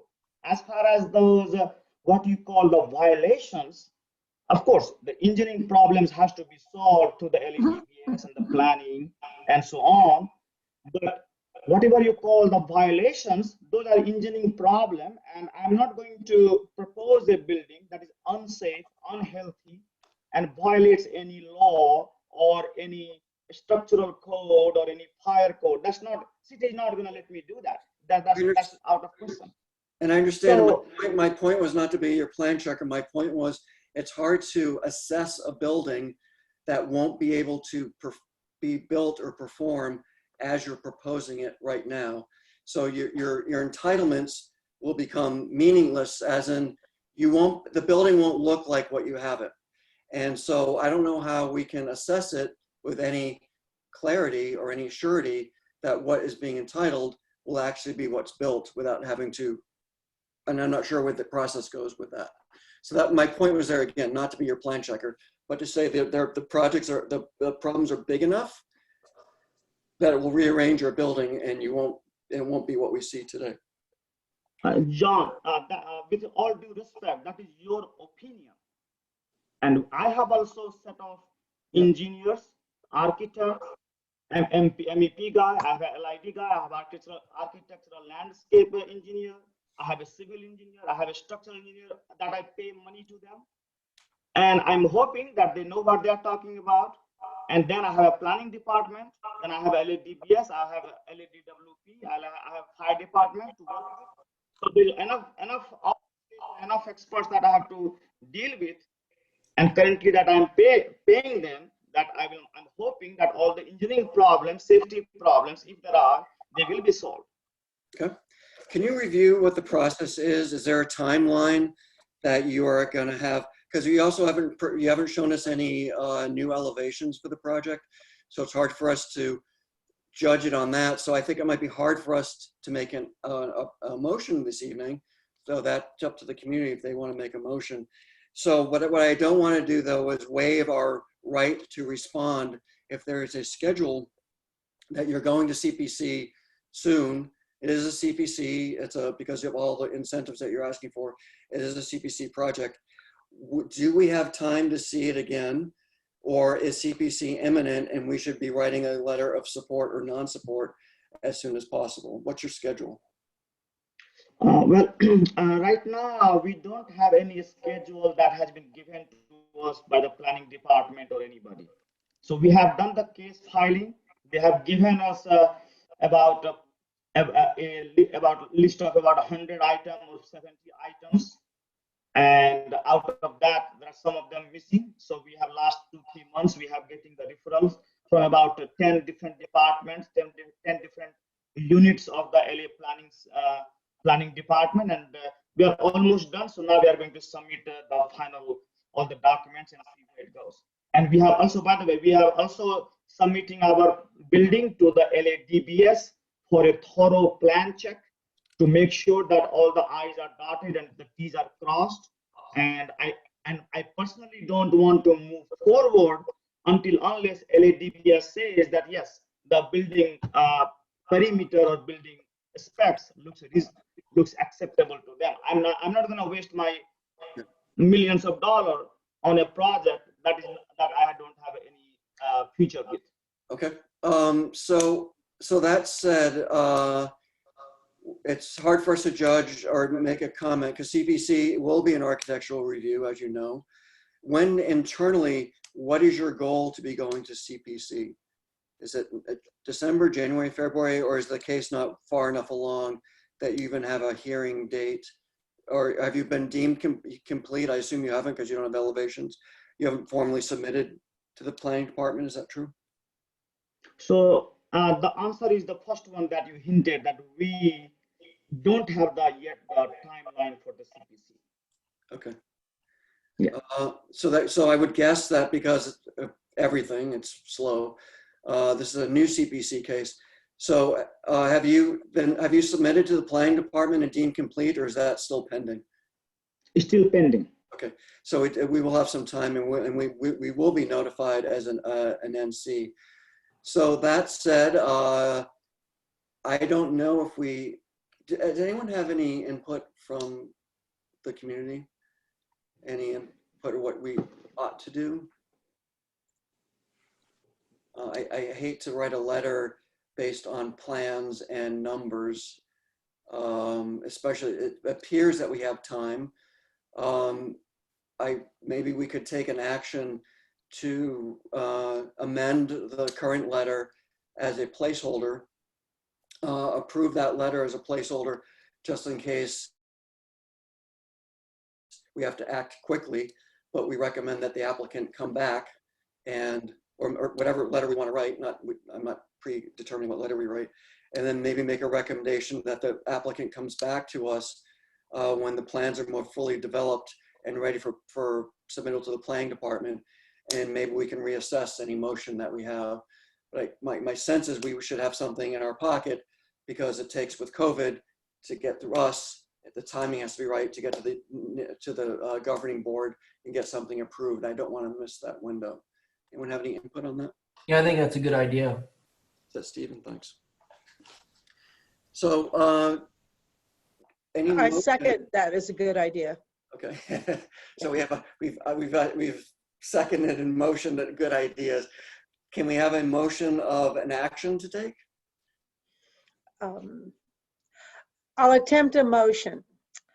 A motion that we keep the letter with the appropriate modifications that you reviewed tonight as a placeholder for being able to respond in a timely manner to further actions on this project. So I would say, okay, that's a motion. Do I have a second? Yeah, I can second it, and maybe a friendly amendment that we hope to see the applicant come back with some modified plans as well. So I would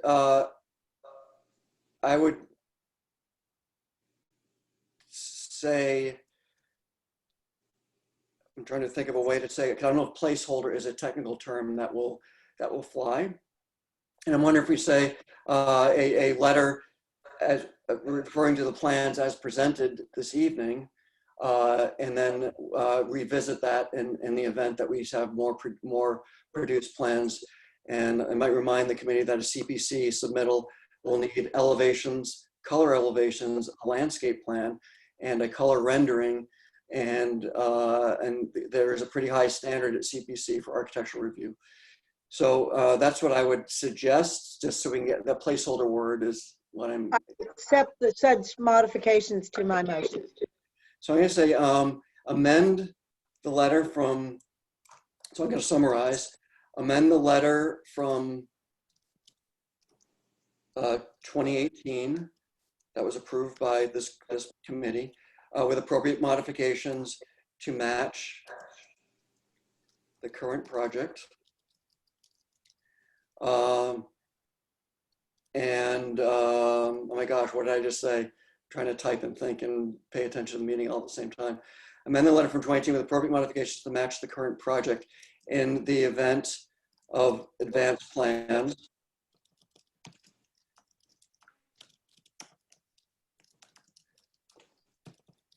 Plans for the CPC submittal.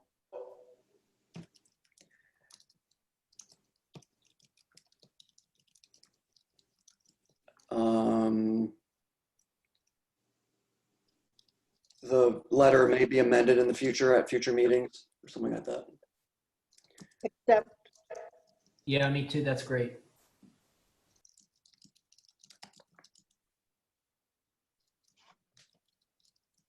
It's kind of sloppy. I'm trying to be all things at one time here. So it's moved by Chris, second by Steve. I'm just going to post this. It's a mess and it's not really what up and out. We'll fine tune it. And that's that. Oops, I just said it by Dorit part alone. Let me do this to everybody. Okay.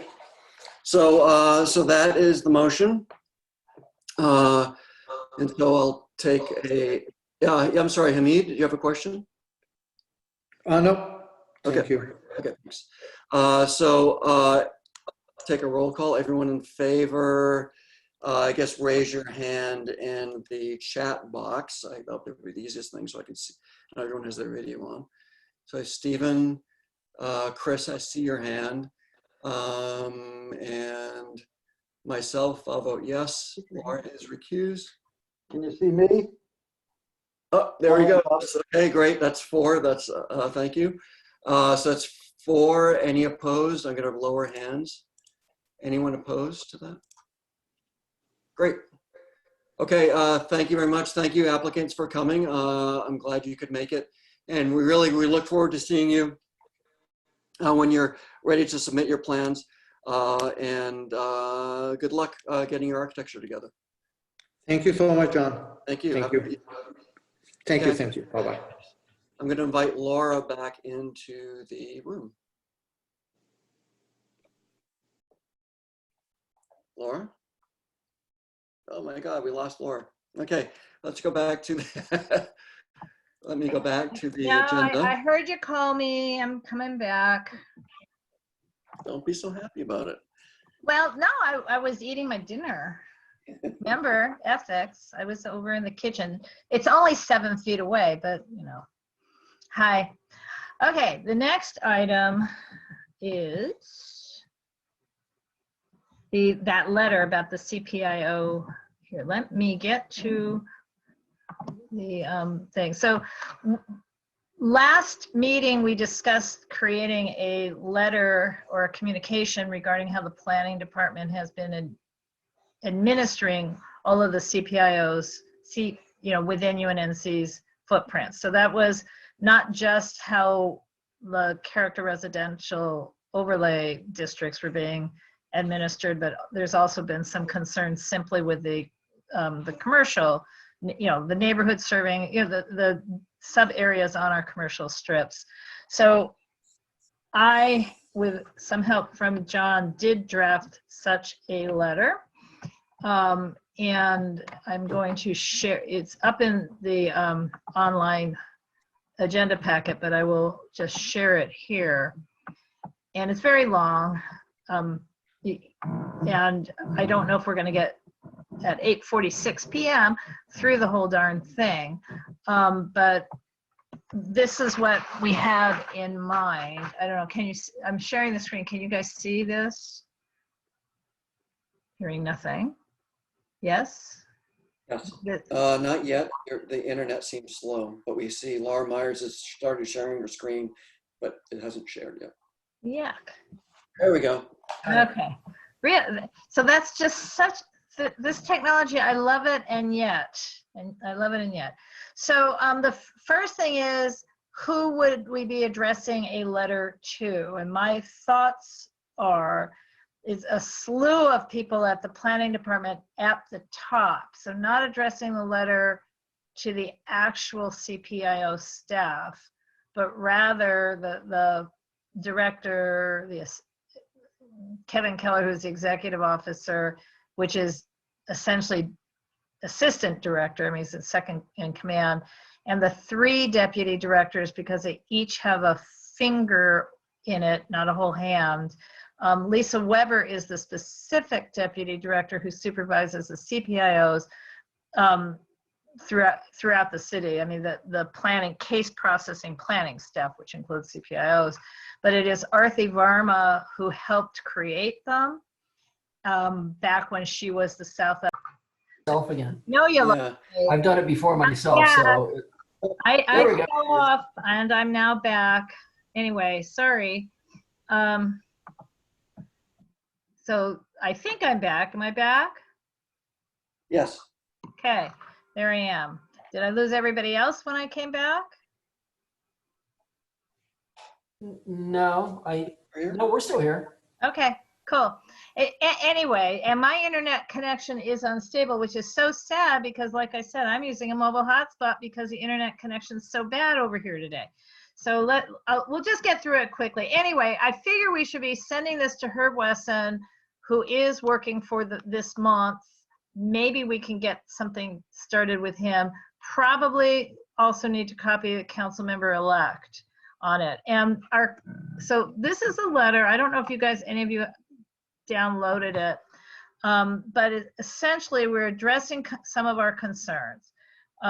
We are concerned about both the commercial corridor CPIOs and the character residential CPIOs, and some of the concerns reflect similar issues that have been discussed already.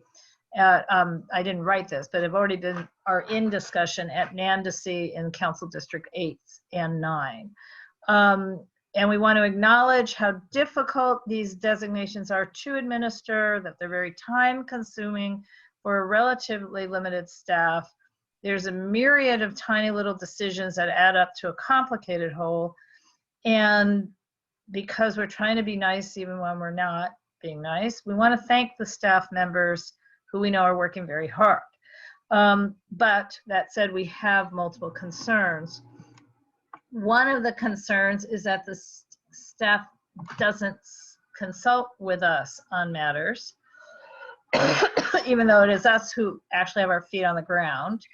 And some of the conflicts we have seem to be more discretionary opinion or misunderstanding of facts, rather than where these decisions don't reflect either the intention of the designations or the actual language in the ordinance.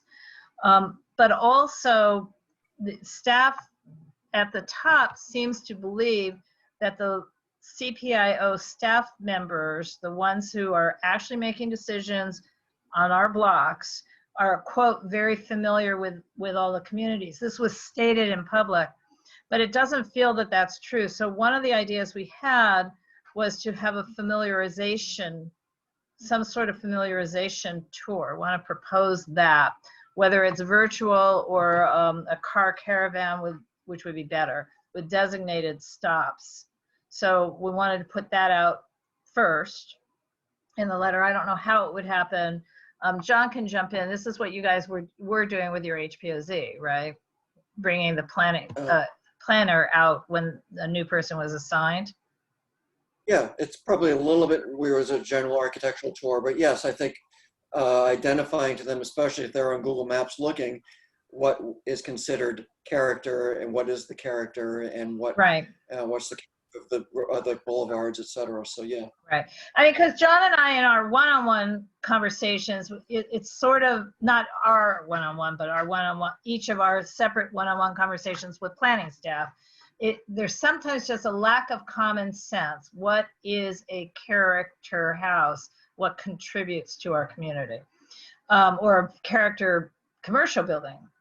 But on a more specific level, there's some very specific problems. One, that they are still continuing to clear and approved demolitions without having first approved and cleared a plan for construction of something. The CPIOs say no demolition permit without essentially an approved project and the building permits issued. But we've got a couple of very blighted vacant lots now because CPIO staff approved demolitions. So these are some examples. There seems to be a complete and utter failure to coordinate on the commercial corridors CPIOs with the redevelopment plan that still exists. And I don't want to give a lot of examples, but they're not even, I mean, it's just strange. They're not looking at what are the requirements of the redevelopment plan. And then after the fact, it turns out that there's conflicts. And that's just a dumb way to approach things. In the character residential overlay zone in Angeles Vista, we've had this discussion many times. They're not actually considering the phrase survey LA or other survey for determining whether or not something's a contributor. That is in the ordinance, and they're saying they can't do it. They don't know how to do it. They don't have a survey. They've been provided it. They can't, they're just saying they can't do it, and they can do it and they're supposed to. And then John, this next one is yours. The language in the final ordinances don't, oh no, this one's fine. Don't really match some of the initiated changes. I know, the next one is yours. This one's fine. So the problem is on the commercial corridors, there's supposed to be a ban on new auto-related uses within 1,500 feet of an existing auto-related use. But all of a sudden they're telling us, and this is just one example, hey, auto part sales are not auto-related. And it's like, well, what are they if they're not auto-related? So, I mean, it's just, there's some gotchas in the ordinance that really need to be looked at and mitigated, I guess best way to say. All right, the next one is yours, John. It's this, because I may not have said it correctly, that they... Yeah, I got it. So okay. I know this would probably come to us as a surprise to many of you, but much of the CPIO is poorly written, and it doesn't envision it doesn't envision what developers look for. There are thousands of ways to develop, and you can call them loopholes, you can call them errors, or you can call them binds that developers can't get out of. And one of them, they apparently, even though they haven't defined it, either you're a character contributor or you're not. What it doesn't allow for, if you're not a character contributor, if you want to keep your building and add a building to the back. And basically what it's doing, it's incentivizing the demolition of non-character contributing houses. And we ran into this already where a house that's definitely a character defining, but it wasn't surveyed properly. And the city is basically incentivizing tearing that down because then it makes development looser, easier for the rest of the site. So there's a discrepancy what a developer does when they want to keep a structure and put a new structure in the rear. Right. And one of the weirdnesses is that this language was without saying exactly what the heck a site elevation above a first floor must be, but it said either 60% of the lot depth or 80 feet. There's just no purpose in having the phrase or 80 feet. Some lots in these character residential areas are 120 feet deep. Some are nearly 200 feet deep. And it varies from block to block, not from parcel to parcel, but from block to block and from character residential overlay to other character residential overlay. There's just absolutely no reason to have specify 80 feet. It's a prescription that can jam things rather than the intent is not to have a massive building, but if that's the intent, why not make it discretionary and just say what's massive and what isn't, or this 80 foot is totally arbitrary. And they also have a rule in there about roof pitches, which is also totally arbitrary and leads to bad design. Right, and what I forgot to put in here also, John, aren't we getting some pushback that if there's an exception to be made, it takes 75 days to approve? And yet we were told, the community was told this is just like an HPOZ, only without a board. So if it's just like an HPOZ, but without a board, the maximum is 15 days, not 75, for something that is keeping a historic house, thus it's conforming work. So, you know, in other words, there's no reason for 75 days other than their horrible workload, which is real. It is really horrible. But anyway. And the reason, and the way to change this is to get city council to make a motion to change the CPIO. I know that sounds like a really difficult thing, it probably is. But yeah, there are just some things that are problematic for making a good, either good architecture or saving what the intent is to save. It just makes it more difficult. And you know, John, it is a little difficult to amend an ordinance. However, since they're rolling out CPIO ordinances in all of the new community plans, it's better to catch the things that are wrong now, make the slight changes here, and then they just copy and paste the language in all the new ones. Seriously.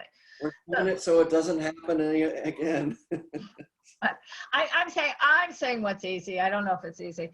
Last, and I don't know how to say this nicely, but they just don't know what they're doing. They're not. So I wrote, they don't appear to be fully trained in the Secretary of Interior standards or other standard historic preservation practice. We've got a huge number of complaints from people who live in Arlington Heights regarding a bungalow court on 8th Avenue, which is just south of Washington. And for reasons that are beyond my understanding, the staffer approved taking off the wood siding on the sides of each of the little apartments and leaving only the wood siding on the front facing 8th Avenue. But of course, it's a bungalow court. You can see all the way down easily. So you've got stucco mixed with wood now on what had been a quaint craftsman style bungalow court, and shouldn't have been allowed in the CPIO. And anyway, and that's the Arlington Heights CPIO. So I don't know how to say this more nicely, but this is about having better training, and anybody can suggest. So that's as far as we got on the letter. The question is this ready to go to the board? And the only reason I'm pushing it fast is if anyone thinks it's likely that Mr. Wessons and his staff would do anything in this last month of lame duck, or should we work on this better and make it one of our first things in the new year with the new council member? My feeling is we won't. I think Herb leaves office on the 10th of December or something. Well, he's not going anywhere now, so I don't know if he really does leave on the 10th. I mean, that was the start date of supervisor, but he didn't get elected. So I don't know if it's the 10th or if it's the end of December now. I truly don't know. Oh, I think it ends. I think the term ends in December, and the new council person comes in with their staff. You're probably right. I think I don't know. I think we'd be hard pressed to get anything done lame duck with Thanksgiving right in the middle. I would prefer just to get this right. Okay. But that's. No, I'm good with that. I'm good with that because it eliminates 30 minutes tomorrow night. That's for sure. But I mean, what about Mark Ridley Thomas? He was always hostile to us when he was in CD 8 years ago. Is this something to be receptive to anyhow? You know, he wasn't hostile to historic preservation. I mean, you know, he lives in the heart of North Lamert Park, where it's a big deal to retain the character there. He's just kind of hostile to the idea that neighborhood councils are more than anything other than just little advisory committees, not different than other kinds of advisory committees. And he has said that. So, you know, we have some work to do to elevate neighborhood councils, all of them, to where they really are. Meaning he helped create the whole neighborhood council grid back in the day when he was at CDA. He he's very proud of that. And he did have these annual meetings and committees. I was on his economic development committee for the Empowerment Congress back in the day. But he seems a little hostile to how neighborhood councils have evolved. So I don't know if we're going to have how this is going to play out with him. Anyway, I just don't know. But I'm asking more the question: anybody think that we should rush this through in the hopes that in the last month of office, the Wesson staff might do something? And I think John's point is probably not. I don't think it's going to happen. But I mean, could you ask? Could you do just a back channel query and say, is this something that they could act on quickly before he leaves? Well, I haven't called anybody today because I know they're all sad, and anticipating unemployment because they all kind of thought, the staff thought they were moving on to another job at the county. So I haven't called anyone today, but it would require that this committee moved the letter forward to governing board tomorrow, even in this form, which I think is not complete and is awfully dense. It would require that we move it forward and that I then send an email out, throw it into the advance agenda packet as soon as this meeting is over, and send an email out to the board so people would have read it. Because I can't really do the back channel. If we don't move it forward, even if the back channel says, yeah, sure, it won't matter because the board wouldn't have voted on it. Am I saying that right? It's just timing. We don't meet again till December 3rd, and that would be too late. Right. Yeah, I But understand. I'm not necessarily saying that this letter is really right quite yet. Since it's mean about training, among other things. There's probably a nice way to say it. So the gist of it is correct, but whether we can get it rewritten by tomorrow, I think that we can't get it rewritten by tomorrow. The points are right. We've often done that. We approve letters in concept and we get to rewrite them, saying the same things that they're saying. So we completely up to you guys. I've got it on the agenda, I believe. I'm pretty sure I've got it on the agenda. My feeling is it's not going to get, the motion's not going to get to city council in December or beginning of December. No, the only reason to do it is if the Wesson team and the Ridley Thomas is confirmed, right? He did win? I believe so. Yeah, so well, the incoming team and the Wesson team. Oh yeah, 64. All right, so if they're going to have a nice transition, if they talk to each other and materials move back and forth. Or you're fading out. I think what Laura's saying, are they going to transfer all the things that they were working on to just make them keep going into the future? Is that what you're saying, Laura? It never happens, but would this be the one time it does? And I'm back. Opaque, I know. This better get fixed before tomorrow because it's not going to work for the governing board, is it? So, is anybody still with me? I am. Okay. Yep. I am. All right. Well. Anyway, I hope my internet is fixed by tomorrow. That's all I can say. I would. Yeah. I just think there is a potential strength in a bird in the hand, and we at least have the ear of CD10 till we don't. So if it at all possible to approve the letter in concept, sure, to be modified or distilled, so we could take the concept letter to governing board, so we could reach out to CD10 to see if, almost as a legacy piece for all that Wesson's put into neighborhood council and the historic character of this area and this community. This is something that if he cannot move it through, he might be able to help it be seated well. So Ridley Thomas would. Yeah. It's worth the ask because you only get one chance at bat, and we got a chance at bat. I agree with that, Chris. I think we'll always be able to say, we asked for this way back in Herb Wesson's administration. And Right. at least that puts a landmark, place mark on it. And so I think, I agree, it's good to get it in the books, but if we can just not approve the letter itself, but approve the concept of it, because I think all the concepts are there, Laura. Yeah. Well, how We just need to about, figure out- yeah, concepts and list of concerns, including, Okay. including but not limited to, maybe something to that effect. Sure.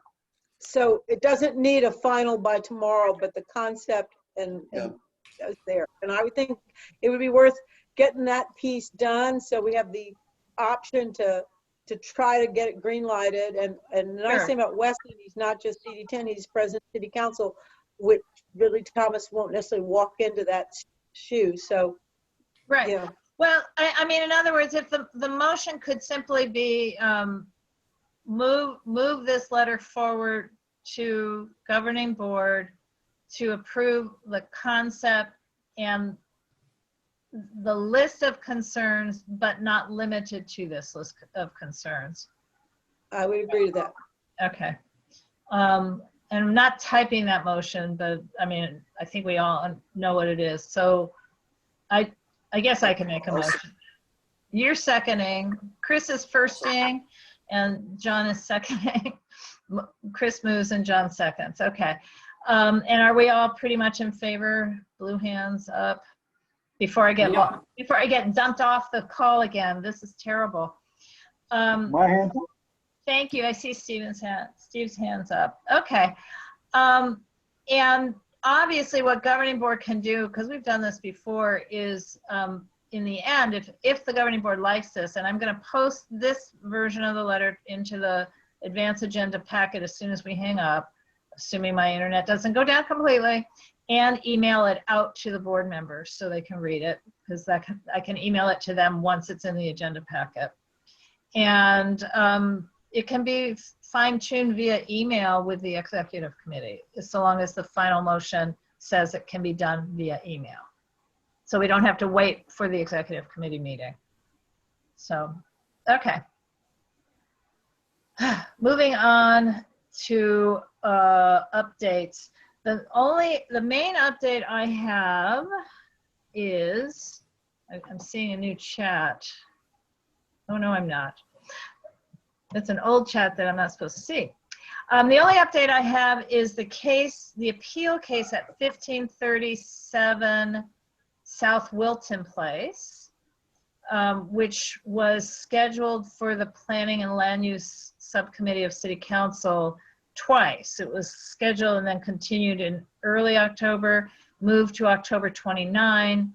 At the last minute, the council office wanted it continued again, and they hoped it would be continued like to this week or next week, but it got continued till January 21. So our CD10 staff will not be there to support the appeal. So this is something we're going to have to work on a lot more. This is the one that there's a really nice house next door to, well, in the middle of Wilton Place, and there's nice houses on either side, and this one's proposed for demolition with a ginormous TOC project right in the middle of the block. The Planning Commission had said it needed to be redesigned. They have redesigned it. It's not necessarily a bad design, but it still juts out forward from everything on the block. The house was designed by a famous architect. This is a CEQA appeal and a project appeal. And this is a quick do-over with our newly elected council member because it goes to City Council Plum Committee on the 21st of January. So that's my update. I don't know how we're going to handle it. Again, I'm hoping for once that we have a good transition between the leaving council office and the arriving one. Not the usual situation in the city of Los Angeles. The usual situation is that the offices are cleared of all files and the incoming person finds nothing present. And sometimes the incoming person decides they don't want to keep the offices and they rent something else. So we will see. Anybody else have any planning related updates? I see Chris has a permanently raised hand, unfortunately. Trying to get the blood out of your fingers, sorry. I just have a note on the multi-family dwelling that's going up on Washington between, I think it's 6th and 7th. It's on the corner. You mean on Venice? On Venice? And next to the school? On Venice. On Venice, next to the Yeah, school. on Venice next to the school, yeah. And it was very clear, we went by there just today, that the building is right on the sidewalk. And yet Right.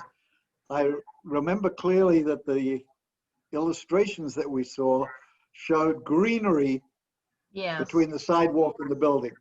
correct. And I think that was quite deceptive because there's no room to put any garden now that it's right on the sidewalk. And it wasn't made clear at the time. Well, also, I don't think that's a commercial zone. I'm not sure. I will look.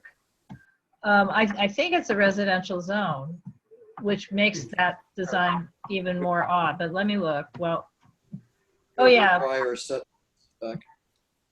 Well, I'm Well, it's a bit late now. making They the built offer of looking, but apparently my internet connection is so bad that Zenus is blank. Just saying. Okay, I'll look it up.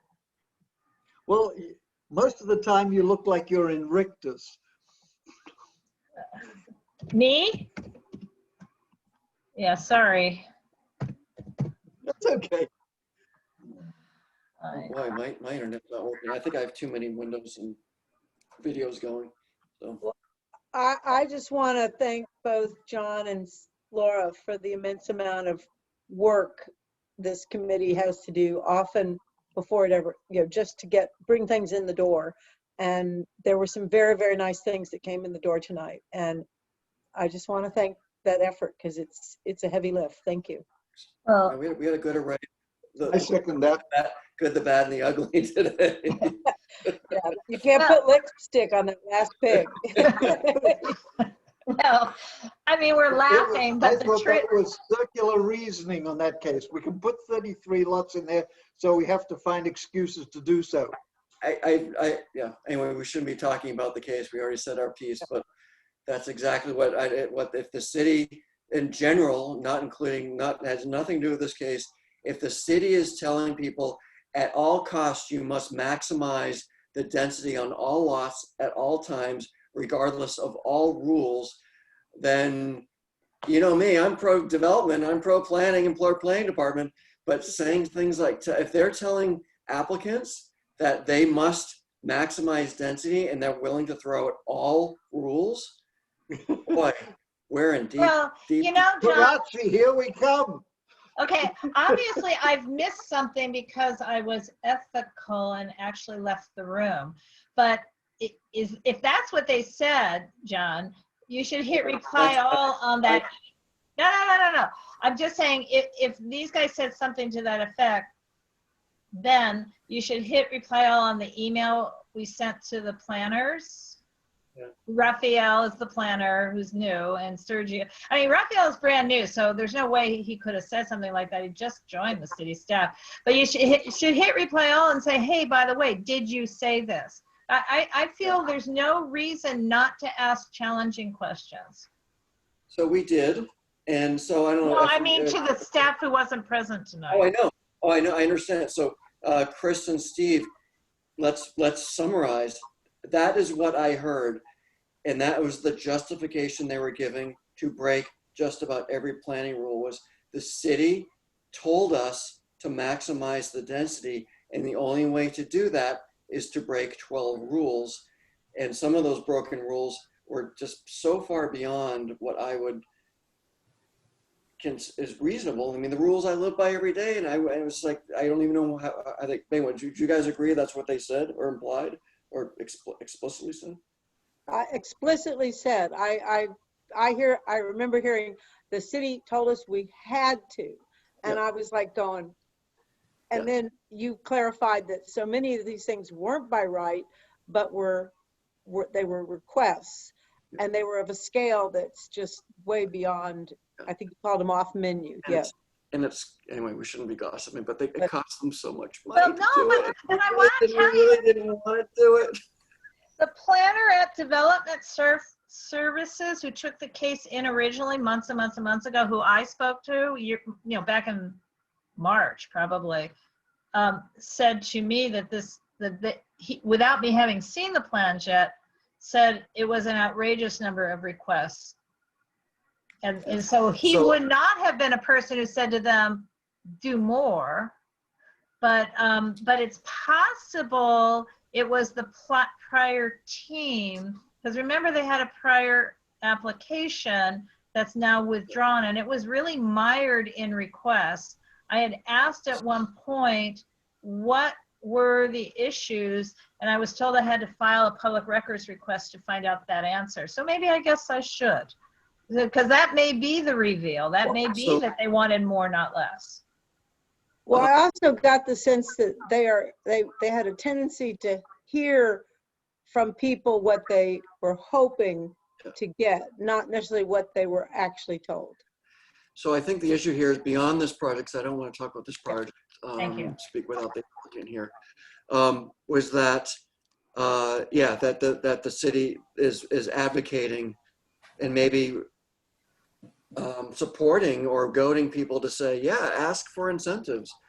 And I think that's not fair to the applicants, because CPC won't accept that. CPC is designed forward, and if they see something that's awful, and we don't know if any project we saw today was awful because they have no renderings or elevations, but it won't go, and it's wasting everyone's time. And it's just, so that's what happened with 1537. They 1537 Wilton, the planning department and planning commission rejected the design.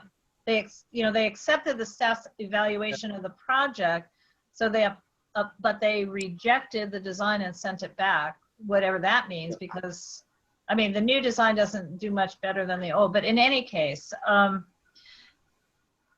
have heard of planning staff telling developers things that would not fit in what we would hope would be a good idea. So the big example is that big project on Figueroa, the hotel across from the soccer field. Yeah.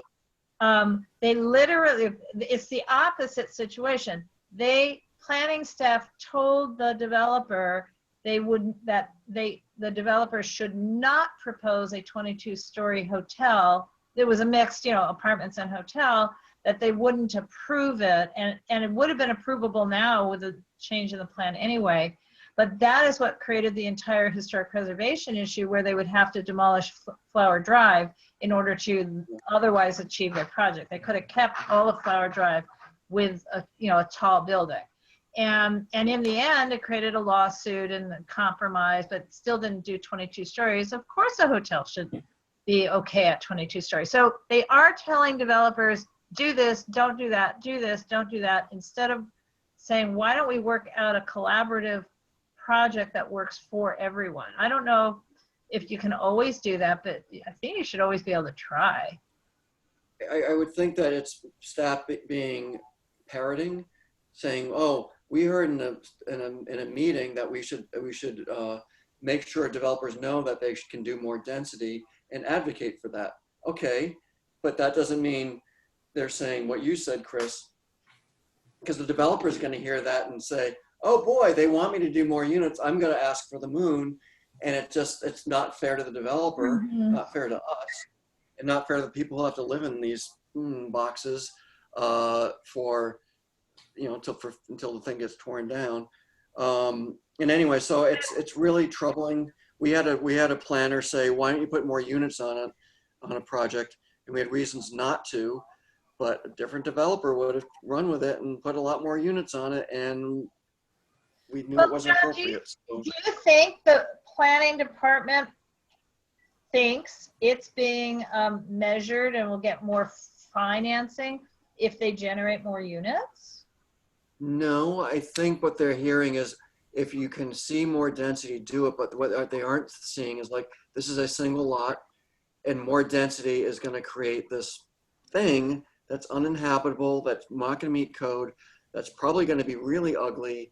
And well, this is not the only one. I mean, again, the Wilton Yeah. Place one is exactly that same thing. Yeah. I mean, they've dug in their heels on that one, and it's an outrageously ugly and inappropriately in the middle of a block. I mean, in other words, there's something to be said for building much more density on a commercial corridor, but it should be on the corridor. I mean, in other words, the idea of having the double lots, you know, by rezoning whatever year they did it, so many residential properties that are adjacent to commercial, rezoning them as commercial. I mean, we have an approved project that we didn't approve at 1310 South St. Andrews.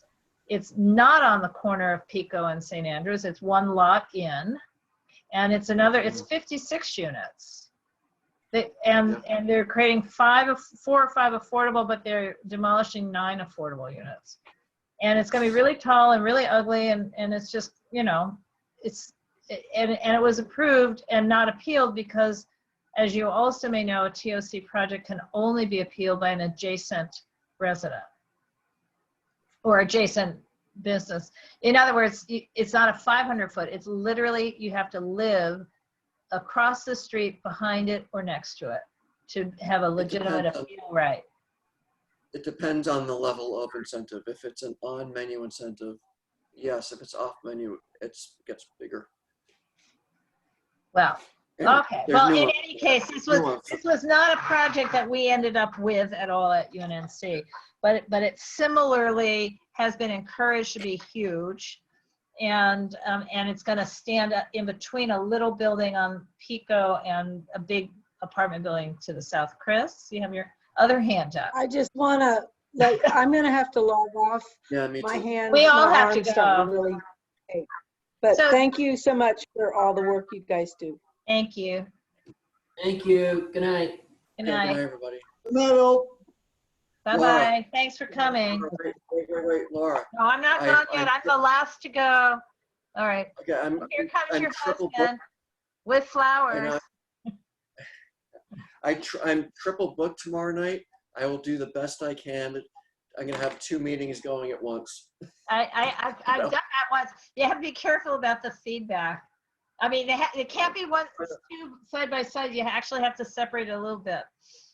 Because David, we have 2 computers here now. I've done this. It's awful. It's awful, but It's awful. It's just awful. But watch for our timing, because I think where I need you would be for that letter. You know, Yes. Yeah. Yeah. I'll be paying attention. Right. And I'm sorry, are you taking the 1848 forward tomorrow night or not? Gramercy. We are. You are We taking forward tomorrow night. We are gonna actually, we don't have to do it tomorrow. We can do it in December. They are not due to go to CPC. They haven't even filed yet. So No, they won't be. That can't be true. No, I had a package. That's how But they don't have elevations. They don't have, I asked them, I said, are you deemed complete to submit to CPC? They said, no. I said, when internally are you expecting? Okay, John, you know. Yes. Okay, wait. It has a number which confused me. Wait.